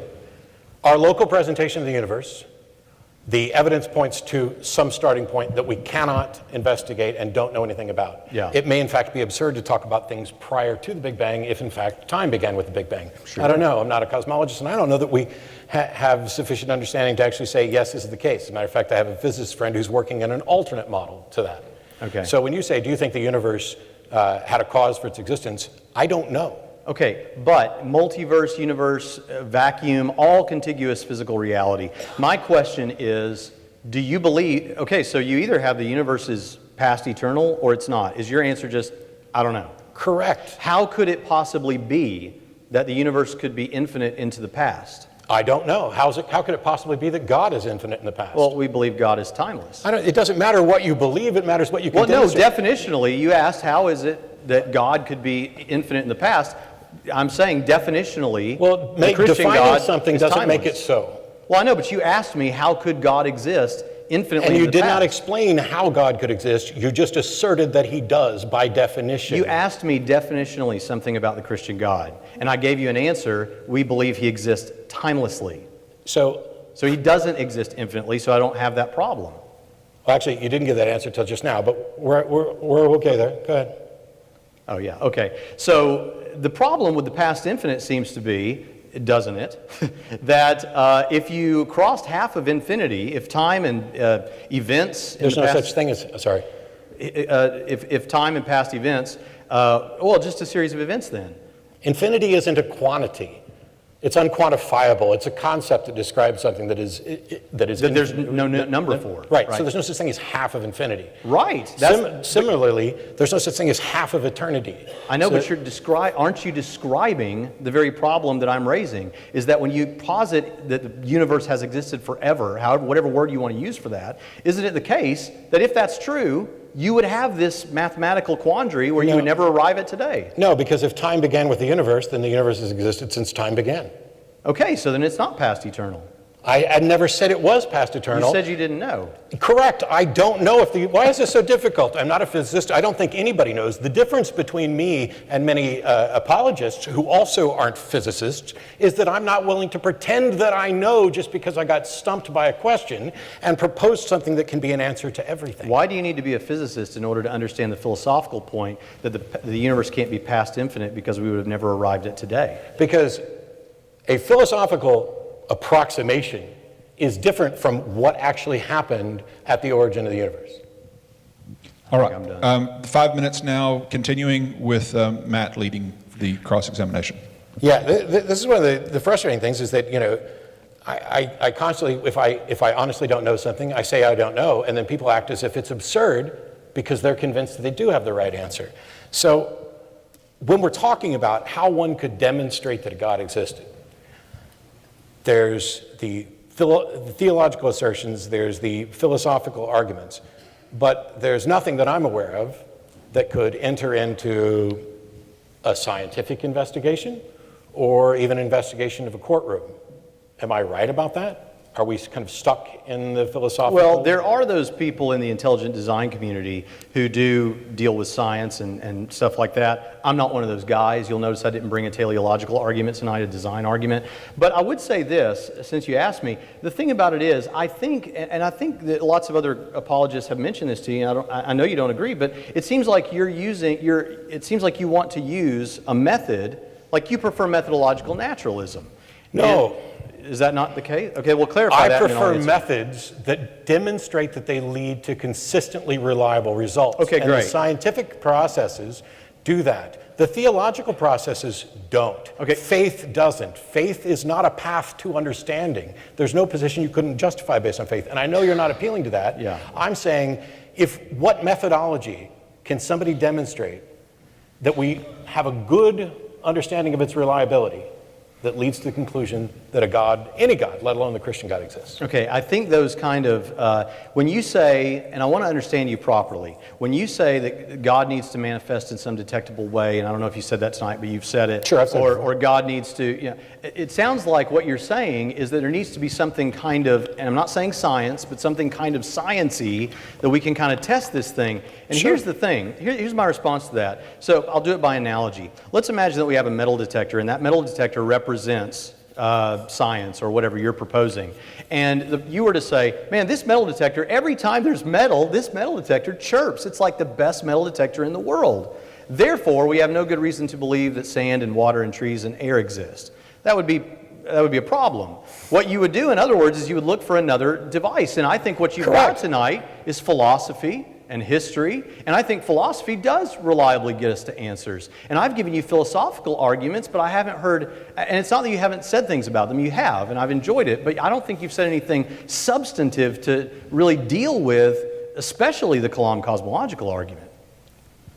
Or the case that begins with the Kalam. The substantive thing is that even if you concluded that the universe had must have an explanation for its existence, or must have a cause for its existence, what do you know about that cause and how do you know it? And when you or anybody else has presented the case, it is a list of assertions. Well, can I answer? So if it's the cause of all nature coming into existence, then that would be, if nature is space, time, matter, then the cause would have to be, if nature can't come before nature to cause nature. How do you know that? Well, because it's nature that we're trying to explain. Okay, how do you know it's not a different nature? Well, it could be, but then you have, I said all contiguous physical reality. So what we would have is, you would still have to have a cause for that nature coming into existence. It would just mean you haven't gone back far enough. Yeah. So what I would say then is, the cause would have to be a spaceless, timeless, non-material cause. What requires... And how is that an assertion? So... I'm sorry, it's your question. The fact that... I'm fine with the notion that people intuitively reach the conclusion that whatever caused the universe is apart from the universe. But nature. Sure, apart from our local presentation of the universe. Sagan used the word cosmos because universe is a terrible word when you're talking about multiverses. All of a sudden you've entered into a conflict. So the cosmos is everything there is or ever was, irrespective of time or anything else. So if the local presentation of the universe had to have some cause, then the only thing that I can know about that is that it seems to be the case that it couldn't have been our universe that caused itself. So there must be something else. Yeah. What that something else is or needs to be, I have no idea, because I have no way to investigate it. I have no other universes to compare this to. Well, you'll notice that in my opening statements, I specified that I'm talking about our local representation, multiverses, vacuum models, whatever you want to bring up, and it can't be past infinite for reasons that I'm happy to defend. And I know you say, well, I just don't think we can know. And I'm saying whatever comes before all of that we can call Sagan's cosmos, which is just a Greek word that means world, but sure. Sagan's cosmos, all of that, whatever comes before, isn't that. But I don't see, what's the case that it needs to be an agent? Okay, can I answer that? We've got 4 seconds left, but it was a question. I'll go ahead and answer that. So there's a couple of reasons why it has to be an agent. First of all, an agent would have causal powers. Now, that's not the end of the story. Consistent, that's not necessary. Okay, but that's not the end of the story. Also, you have types of causation, right? So event causation would be if I took this water bottle and threw it at the moderator and the microphone fell out of his hand. That's an event that caused another event, and I won't do that. But then there's state causation, which is like a frozen pond where you have a log resting on the top of that pond. This state is causing this other state. What you would have with the beginning of the universe is state-event causation. You would go from a state of timeless nothingness to an event, the beginning of the universe. The only thing that makes sense of that is agent causation. Okay, that's just an assertion that that's the only thing you can think of. When It's not just that it's the only thing I can think of. And lastly, I'll say this: it would have to have libertarian free will. And the reason it would is because there was no prior determinism to lead to that event. And what sorts of things have libertarian freedom?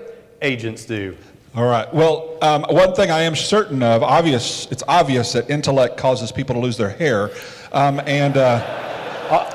the brain food just makes the hair go away. That's right. Give a round of applause to our presenters. They do a great job.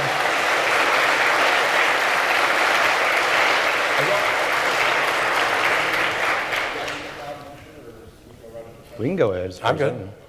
All right, we are ready now for the question and answer from the audience, so please go ahead and take the microphones. I have to pee, but that'll just make me more animated during the... You're just being more, okay, well, all right. Then. Okay, go ahead and take your places. This gentleman was at the mic first. I don't know. And so I will let him ask the first question. Again, keep it to one question and keep it brief. And if you'd like to go to the back of the line and start again for another question, that's fine. But go ahead, state your name and ask away. I'm Drew. My question is for Matt. The debate question tonight was, does the Christian God exist? And Braxton answers that question with yes. I'm wondering, do you answer that question with a dogmatic no or a maybe? And if you answer the question with a maybe, then why do you self-identify as an atheist instead of an agnostic? Oh, so I thought I hit this at the top, but I was talking fast. So I answer it with neither no nor a dogmatic no nor a maybe. My answer is that I have no idea if the Christian God exists, but the case for it that I've examined has been unconvincing.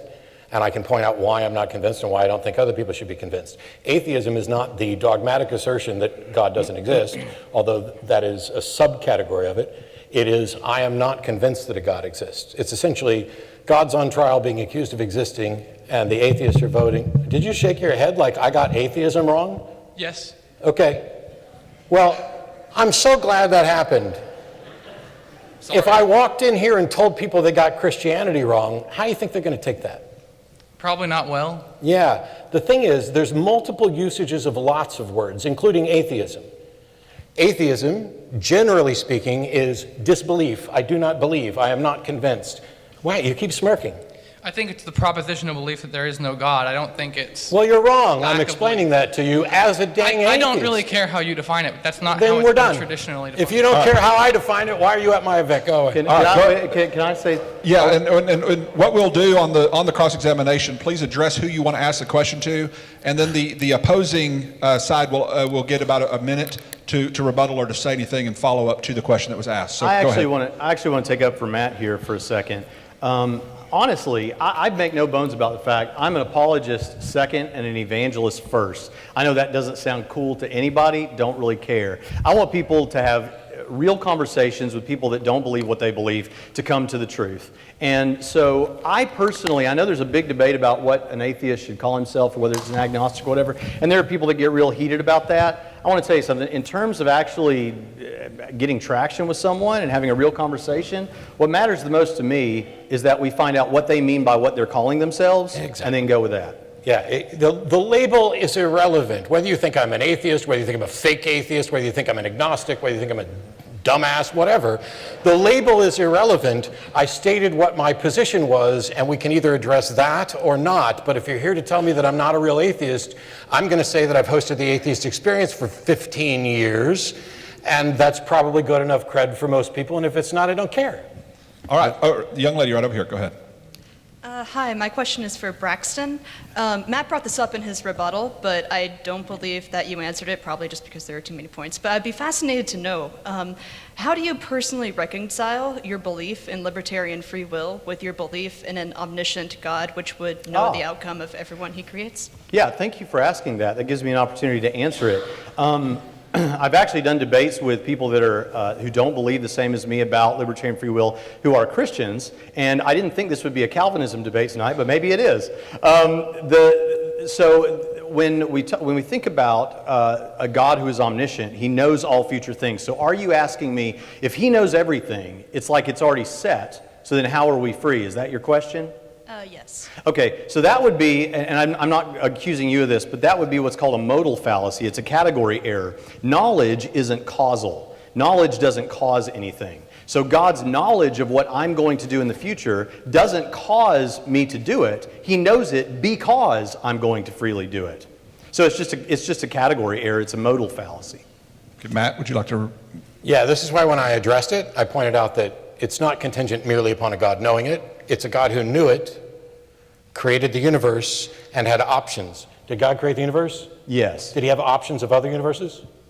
Here, can I answer this? Can I answer this? That's why I asked. Yes. Okay, so when we think, now this is going to get really complex really fast, so just hang with me.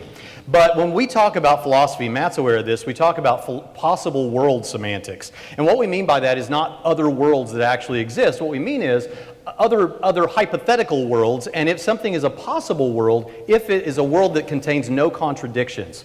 Okay, so is there a possible world where Matt remained a Christian? Yes, and I hope that that's the actual world. We got an organ over here, we could have an altar call, and I'd love to see him come to Jesus tonight. Not counting on it, but I'm just saying. So there is a possible world where Matt remains a Christian. There's nothing contradictory about that. However, if God chooses to give man libertarian freedom, then we have a subset of possible worlds, which we call feasible worlds. That's the worlds where man has libertarian freedom.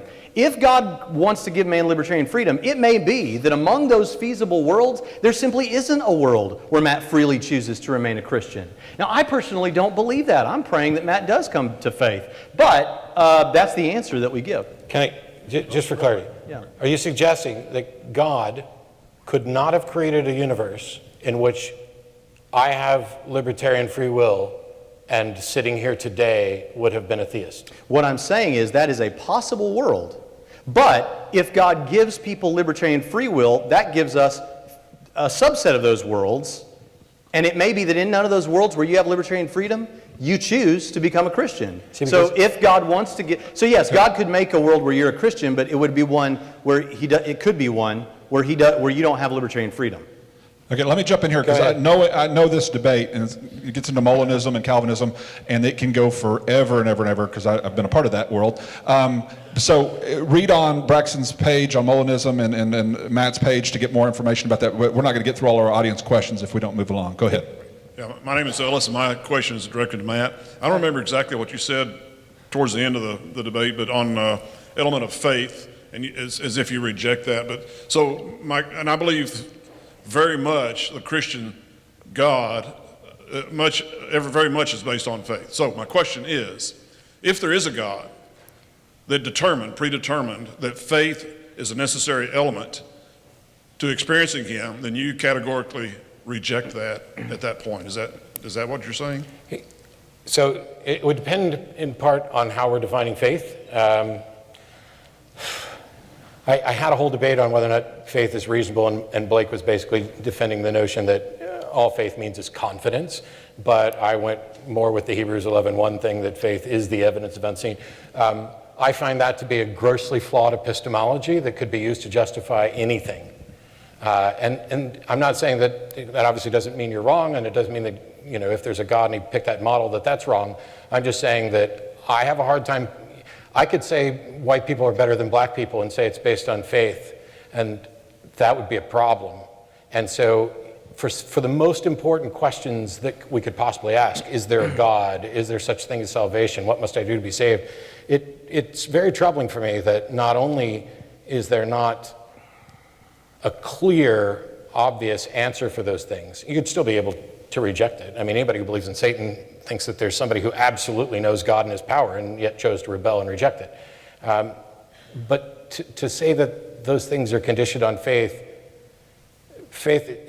is, some people called it gullibility. I prefer, faith is the excuse people give for believing something when they don't have a good reason, because if you have a good reason, you just state the reason, and you never say it's based on faith. Braxton.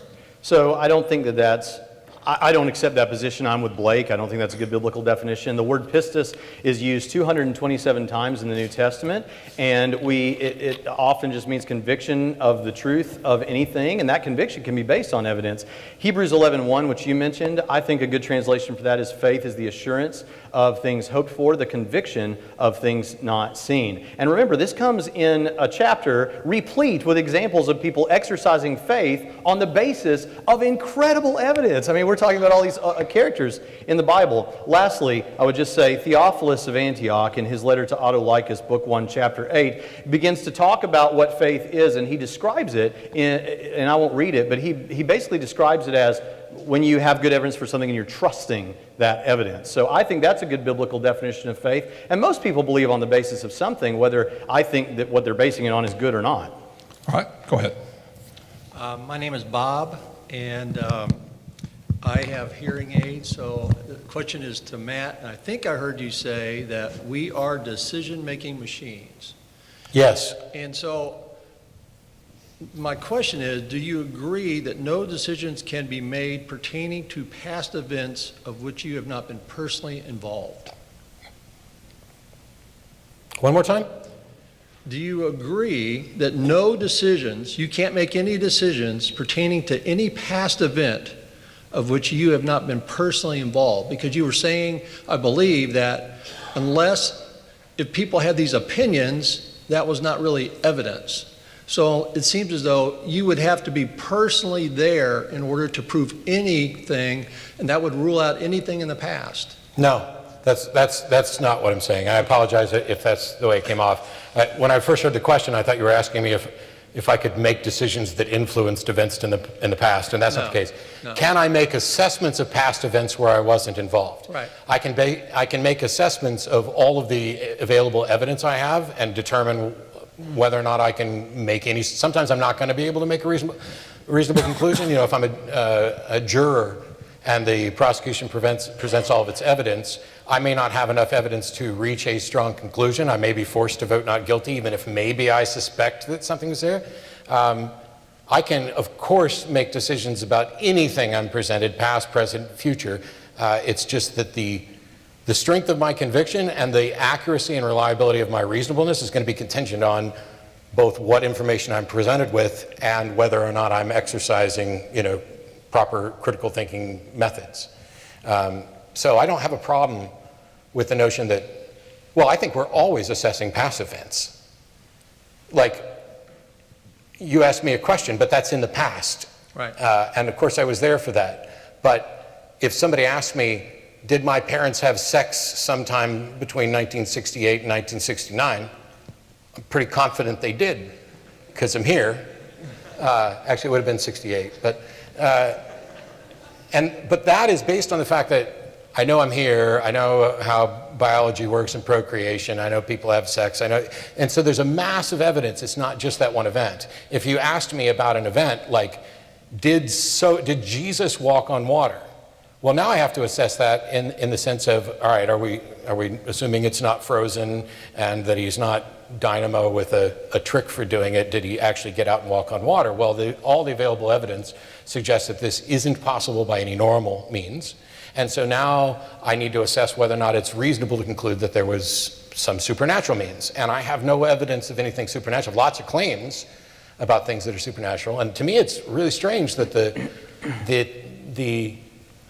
rate of miracle appearances in the world seems to decline as our ability to investigate and film them on camera increases. It's just like mysteries have started going away. Once upon a time there was pillars of fire, pillars of cloud, and manna from heaven, and all this other stuff. And of course, the website, why won't God heal amputees? But now it's like, we were having. There was a thing I saw the other day where somebody's sister was killed in a bus or a fire or whatever, and the Bible survived, and she's like, it's a miracle. And I'm like, your sister died. I'm baffled by the way people want to twist things in order to make it look like, wow, to God be the glory no matter what. All right, let's go ahead. just Yes, I'm way off. Braxton, go ahead. Two things about that. One, I make no assessment about Matt's parents' past copulation experiences. And secondly, I think miracles happen every day. I know that sounds cliche. I really do believe that. And I know you're aware of Craig Keener's massive work on miracles. I'm sure you've heard about that. And I think that's a great evidential discussion of miracles. And I speak in churches. I've spoken in hundreds of churches over the past 20 years. And I'll tell you what, I know that I know that we haven't in all of these cases looked at the evidence for these and all that, but everywhere I go, there are multiple people in every crowd that know someone in their family who was healed of something in a way that the doctors have no explanation for what happened. I realize that doesn't mean it's a miracle. It could merely mean that there's some naturalistic explanation that they're not aware of. However, when this happens again and again and again, it does seem like there's smoke, there's fire.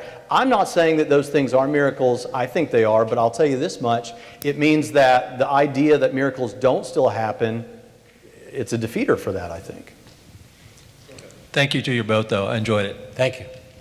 Okay, so my question's about the Kalam cosmological argument, and I have some major issues with it because, its first premise is that everything that begins to exist must have a cause, right? Mm-hmm. But then if you claim that the cause must be some timeless, spaceless God, mm-hmm. Then you're making a special pleading, because then what's the cause of the first cause? What's the cause of your God? Yeah, thanks for that. I appreciate that. So the reason that we do this, it's not special pleading. What we're saying is, okay, what are we talking about when we're talking about nature? What are we talking about when we're talking about the physical universe, Sagan's cosmos, however you want to put it? We're talking about three things, generally speaking: space, time, and matter, right? So if we're looking for what the cause of all of space, time, and matter is, you can't say, well, it's something in space, or it's something that is in time, or is made of matter. It has to be something that is not those things that we're trying to explain, which means it's spaceless, timeless, non-material. And as for then why we would say that it's a God, or an agent that is sufficiently powerful, first of all, it has to be sufficiently powerful to begin the universe. But secondly, we would say that, like I said a moment ago, you have state-state causation, you have event causation. Here we have an example of state-event causation, and an agent is the explanation for that. Secondly, it would have to have libertarian freedom because there was no prior determinism to lead to that. Lastly, you asked, what about the cause of that? Kind of like the old question, who caused God, or who created God? If God exists timelessly, the only kinds of things that need beginnings or endings are temporal things, things in time. If God exists timelessly, then he needs no beginning, and he just exists. Yeah, and I can actually chime in and help for half a second. So I spend as much time probably talking with atheists about how to have better arguments and not make mistakes as I do arguing with theists. The Kalam cosmological argument was specifically designed to avoid a circular pleading in the original cosmological arguments, because the original was everything has a cause for its existence, and then of course the response is, well, what's God's cause? So now you rework, and the Kalam became everything that begins to exist, so that you can exclude God because God didn't begin to exist. It still has the problem that you're pointing out at the second layer, but it was designed to avoid that. And that's Can you demonstrate that that was the original Kalam?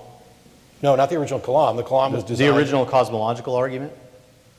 Well, I'd have to go look up their versions. Maybe you could send that to me later after. Sure, and I could be wrong, but that's the way I was taught, was that there were, so there is no the cosmological, there's a category of cosmological arguments, and a version of that began with everything has a cause, and then the Kalam was everything begins. All right, this line's a little bit longer, so we'll do two in a row on this side just to kind of help catch up, because the gentlemen that have been standing that line have been standing a little longer than you guys, so two in a row on that side. Go ahead. My name is Jason, and I got a question for Braxton. It's about the cosmological argument, too. I kind of have an issue with that. So this might be due to my confusion of apologetics, but is the cosmological argument consistent with science up to the point of the Big Bang? Is that where God comes in? And if that's the argument, does that render like the whole creation part of the Bible metaphor? And if it's metaphor, when does the Bible stop being metaphor? Okay, great questions. I appreciate. So let me make sure I remember the first part of your question. Okay, science, and then the second part, the Bible. Okay, I'm going to go in reverse order. So with the Bible, there are the Bible is a collection of books, you know? And so whenever somebody says, well, you're supposed to read the Bible literally, I say, I agree. You are supposed to read the Bible literally where it's meant to be read literally. We wouldn't look at the Psalms and say, you have to read this literally, because those are poetry, right? And so there's narrative, there's poetry, there's apocalyptic stuff in there. The Gospels are Greco-Roman biography.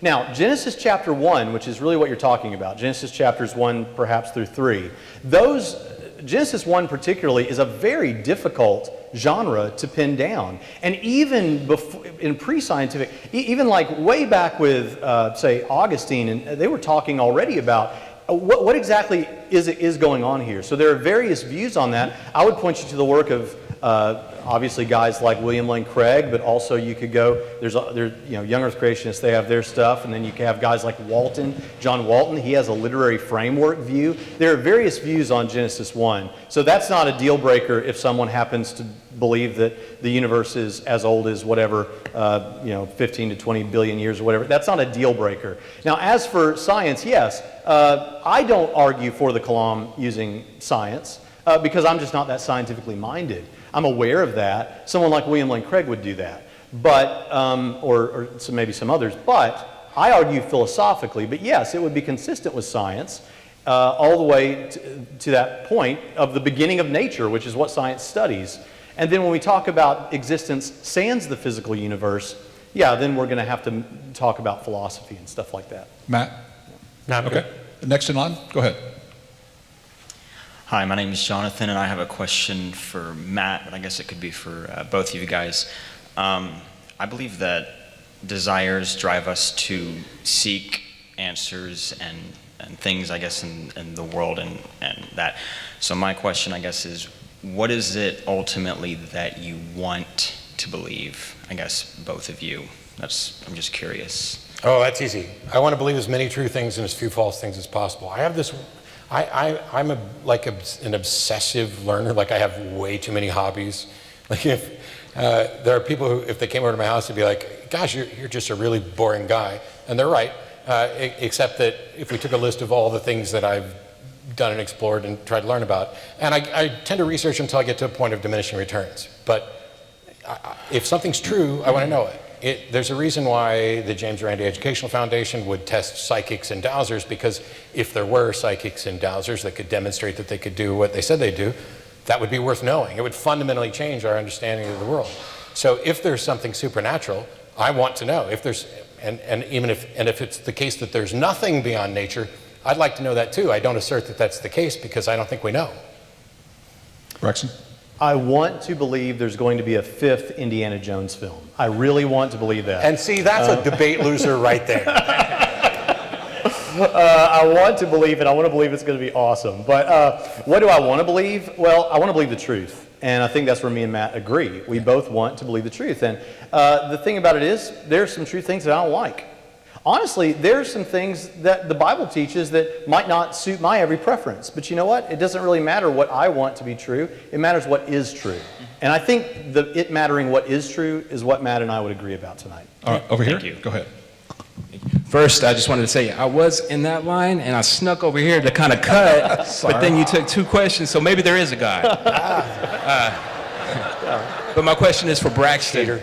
We've heard you ask Matt several times what kind of evidence it would take for him to believe. So my question is, what kind of evidence would it take for you to not believe? If an asteroid hit the moon and it said there is no God in multiple languages, or if somebody split the sea in the name of Buddha, would that change your mind? Yeah, it's an interesting question. Actually, my worldview, this is going to hang with me here. The Christian worldview actually accounts for supernatural stuff happening in other religions. I make no bones about it. I'm not the least bit ashamed to say that I believe there are supernatural forces that are positive and there are supernatural forces that are evil. And so for that reason, yeah, as a deception, I think there could be things in other religions. Now, that doesn't mean that my worldview is not falsifiable. He brought up falsifiability, and I meant to get to that. You're not going to like what I say about falsifiability. By the way, for those of you that don't know, falsifiability is, if you have a good hypothesis, you should be able to provide something that would show that it's false. One thing that would show that Christian theism was false, it's kind of hard to have the Christian God if God doesn't exist. So someone could show, a lot of times people will say, well, you can't prove a negative. Well, that's simply not true. There are no married bachelors, right?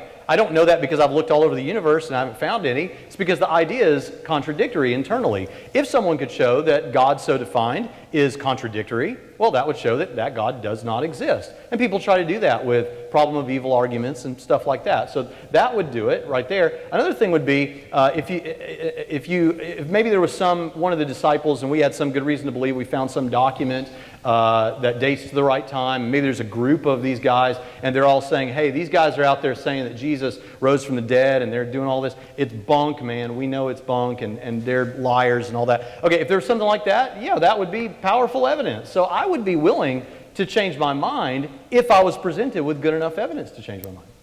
Matt, do you say anything there? I'll keep it brief. This is what I was talking about in the opening statement when I say that we're all trying to solve these problems in pretty much the same way. I agree with him. By and large, I agree with him on the notion of falsifiability and the process changing minds. Where we disagree is on what evidence would be sufficient to warrant belief. And it gets us to this point. This happens everywhere, and it's no fault of his. I do it too. Everybody in this room's done it. Where all of a sudden we become convinced of something, and now we're sticking with it until somebody actually proves us wrong. And this is what makes what I do so difficult, because I can't prove you wrong. All I can do is show that you might not have good reason to believe the thing that you're convinced you do. That, if I could show you that the ruler you used to measure by is not reliable, you should walk away going, wow, every measurement I've ever made with that ruler is unreliable. Not that it was necessarily wrong, just that I don't have confidence to think it's right. We're both doing the same thing. We've just kind of reached different conclusions. All right, over here in the red shirt, go ahead. Hi, my name's John. Hey, John. This is for you, Matt. You talked a lot about evidence and uncertainty tonight. Basically, I have two questions. If we can't really know for certain why, if things are certainly true, one, what benefit does it do to try to convince somebody that they're wrong? And two, I'm sure my teenagers back here would like to know why they are asked to take tests on things that are certainty or true, such as math or English or science. Sure. So when I said that you can't be absolutely certain, I also talked about maximal certainty, that I began with essentially the logical absolutes of identity, and everything that's derived from them is as certain as we can be about everything. And the world that we inhabit and experience, it's, as far as we can tell, all contingent upon that. So deductive arguments that tie back to that are as certain as we can be. It could be that maximal certainty, as I call it, is ultimately absolute certainty. We just don't have a way to demonstrate it because we don't have a way to demonstrate essentially that reason is unfoilable. However, the tools of reason consistently demonstrate their reliability in giving us an accurate model of the world. It's not like I'm likely to walk out into traffic, and a bus appears out of nowhere and slams into me. The world appears to operate in an orderly fashion. And as long as that's the case, then the best, it's like people would say, well, how do you solve hard solipsism? How do you know you're not in the matrix? I don't. But until somebody shows me I am in the matrix and a way out, there's nothing I can do about it. I have to deal with this reality based on the rules that it seems to present to me. And so why should they take a test? Because they're stuck dealing with the reality that there are consequences to not taking that test and not gaining that understanding. It doesn't matter, even if you were in the matrix, let's say, you're not in the real world, you're in a construct. Until you have a way out, you got to deal with the rules of the matrix you're in. Now, I happen to be fairly convinced that I live in the real world and that I share experiences with other people. But that's mostly because I don't think that my brain has written every wonderful song or been every obnoxious caller to the show. So I'm fine with the notion that I share space with other people until somebody shows me differently. Braxton, do you want to add to that? No, that's fine. Okay, right over here. This is a question for Matt. Are we only decision-making machines? And I guess base this on your current understanding, and then is that different from a past understanding that you've had? I don't know how, that's difficult to answer. I think there's a way you could look at it where we are merely decision-making machines. But you'd also have to look at it as that we are so much more than that as human beings, because not everything we make is not even every decision we make is some sort of rational process. I don't choose what I like. Matter of fact, I don't think beliefs are a choice at all. I think you're as an agent, you are acting in accordance with your beliefs. You become convinced of things. It's not something I'm going to believe that gravity doesn't work. That just doesn't work out. But we're not always remotely reasonable either. I didn't choose to like chocolate ice cream. I didn't choose to fall in love with somebody. And I don't think there's any problem at all. I think that while we could look at like love, romantic love, for example, as something that could be viewed as ultimately irrational, I think there's a way you could look at it as ultimately rational as well. Because I'm stuck on this rock as far as I can tell, and I have to share space with people, and the things in my life affect their life, the things in their life affect my life. And so finding a way to live and work cooperatively is, that's just straight up game theory on how to do this. And so maybe having someone that I'm potentially irrationally, emotionally attached to is such a massive benefit to me in all these other areas that it's ultimately rational, even if we don't recognize it that way. So we're decision-making machines, but we're not anywhere near a perfect decision-making machine. Braxton, do you want to follow up? No, that's okay. Probably the last question. We have 30 seconds left. Matt, this question is for you. I don't want to misquote you. Did you mention that you believe the Bible might have been altered, or certain stories in the Bible might be altered? Yeah, I believe the version of the Bible we have is clearly altered, and I don't think that that's remotely outrageous. Most Christian scholars that I've spoken to about it, they don't deny that it's altered. It's just whether or not it's altered in any significant way. So like if you go to Mark chapter 16, verses 9 through 20 we were talking about earlier, they don't exist in the oldest and best manuscripts. And that's where it talks about, if you're a true believer, you can drink any poisonous thing and it won't harm you, and you can handle snakes. Well, Christians can argue all day long about whether that should be in there or not, but there's no real debate on whether or not it was in the oldest manuscripts. And it's things like that, the Comma Johanneum, and other things like that, where I think there were possibly alterations, but even if there were none, that doesn't change whether or not I find it overwhelmingly believable. Yeah, some of what I say may be quotations from Craig Blomberg, but Bart Ehrman talks about there being 200,000 to 400,000 textual variants in all of the New Testament manuscripts before the printing press in 1440 AD. Since there are only 138,000 words in the whole New Testament, readers might think that that means every word was in question, with most of them having multiple possible alternatives. This is false.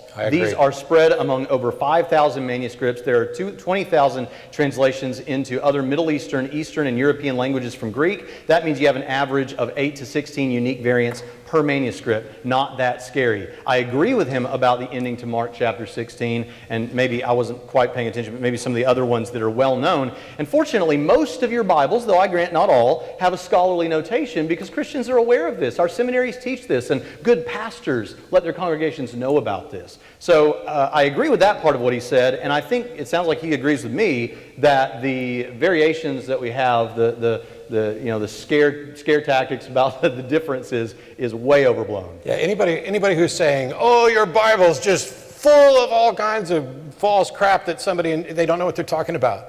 There may be some of that. Well, amen. The problem is, because we don't have originals, it's always an inference to figure out how reliable the version you have is. It's one of the reasons why we ended up with a Protestant Reformation. If the church isn't going to dictate what I need to believe, I've got a personal relationship with Jesus, and the Holy Spirit can guide me through the Bible. And if that is actually all true, that's fine, and it doesn't matter if there's an error. I think there are some errors that are perhaps significant to doctrine. Most of them probably aren't. All right, one more time. Let's give a round of applause for our two presenters.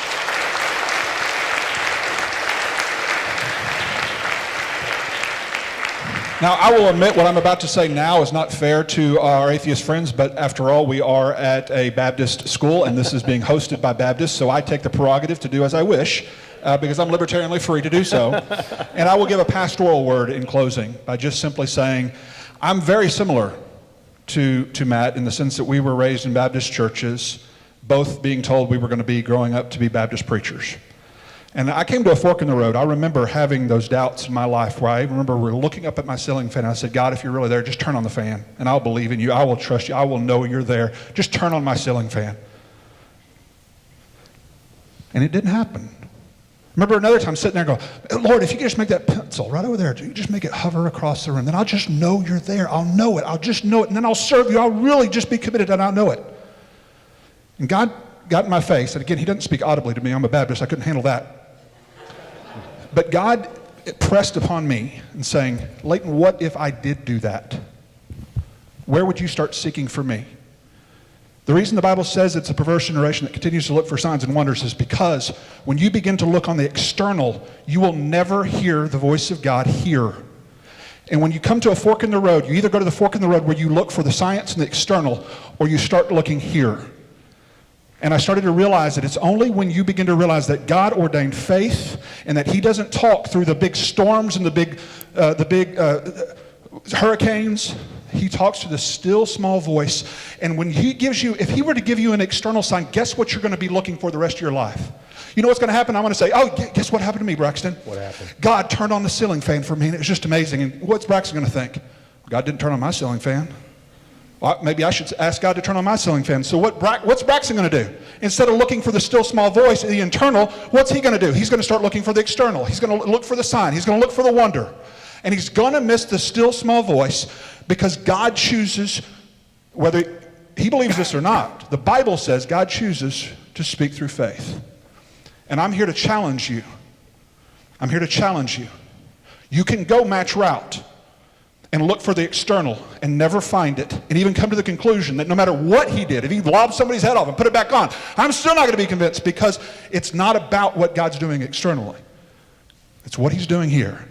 And I'm just telling you, if you're still searching, you're still seeking, don't look externally. Look here. And I promise you will find. I promise you will find him if you continue to seek him with all your heart. You may not believe that yet, and that's fine if you come to the same conclusion. I'm not trying to put him down here. I'm simply saying that's my testimony. That's what God did to me. I can only say, I was once blind, but now I see. I was once blind, but now I see. And you can never take away the stories of the thousands upon thousands of people. And I'll end with a C.S. Lewis quote. If Christianity false, if it's false, it is of no importance. It's not. But if it's true, it's of the most importance. What it cannot be is just moderately important. It can't be that. That's why these kinds of discussions are so valuable, because this is ultimately what drives the purpose of our life. Why are we on this big ball? Why are we here? Why do we exist? And if that's something you haven't grappled with as a college student, or even as a 70-year-old who's already retired, it doesn't matter what stage of life you're in, if you haven't grappled with that truth and asking yourself the question, why am I here? What's the purpose of my existence? My challenge for you as a theist, as a Christian, is don't look for the external, because our God is one who speaks in the still small voice of faith.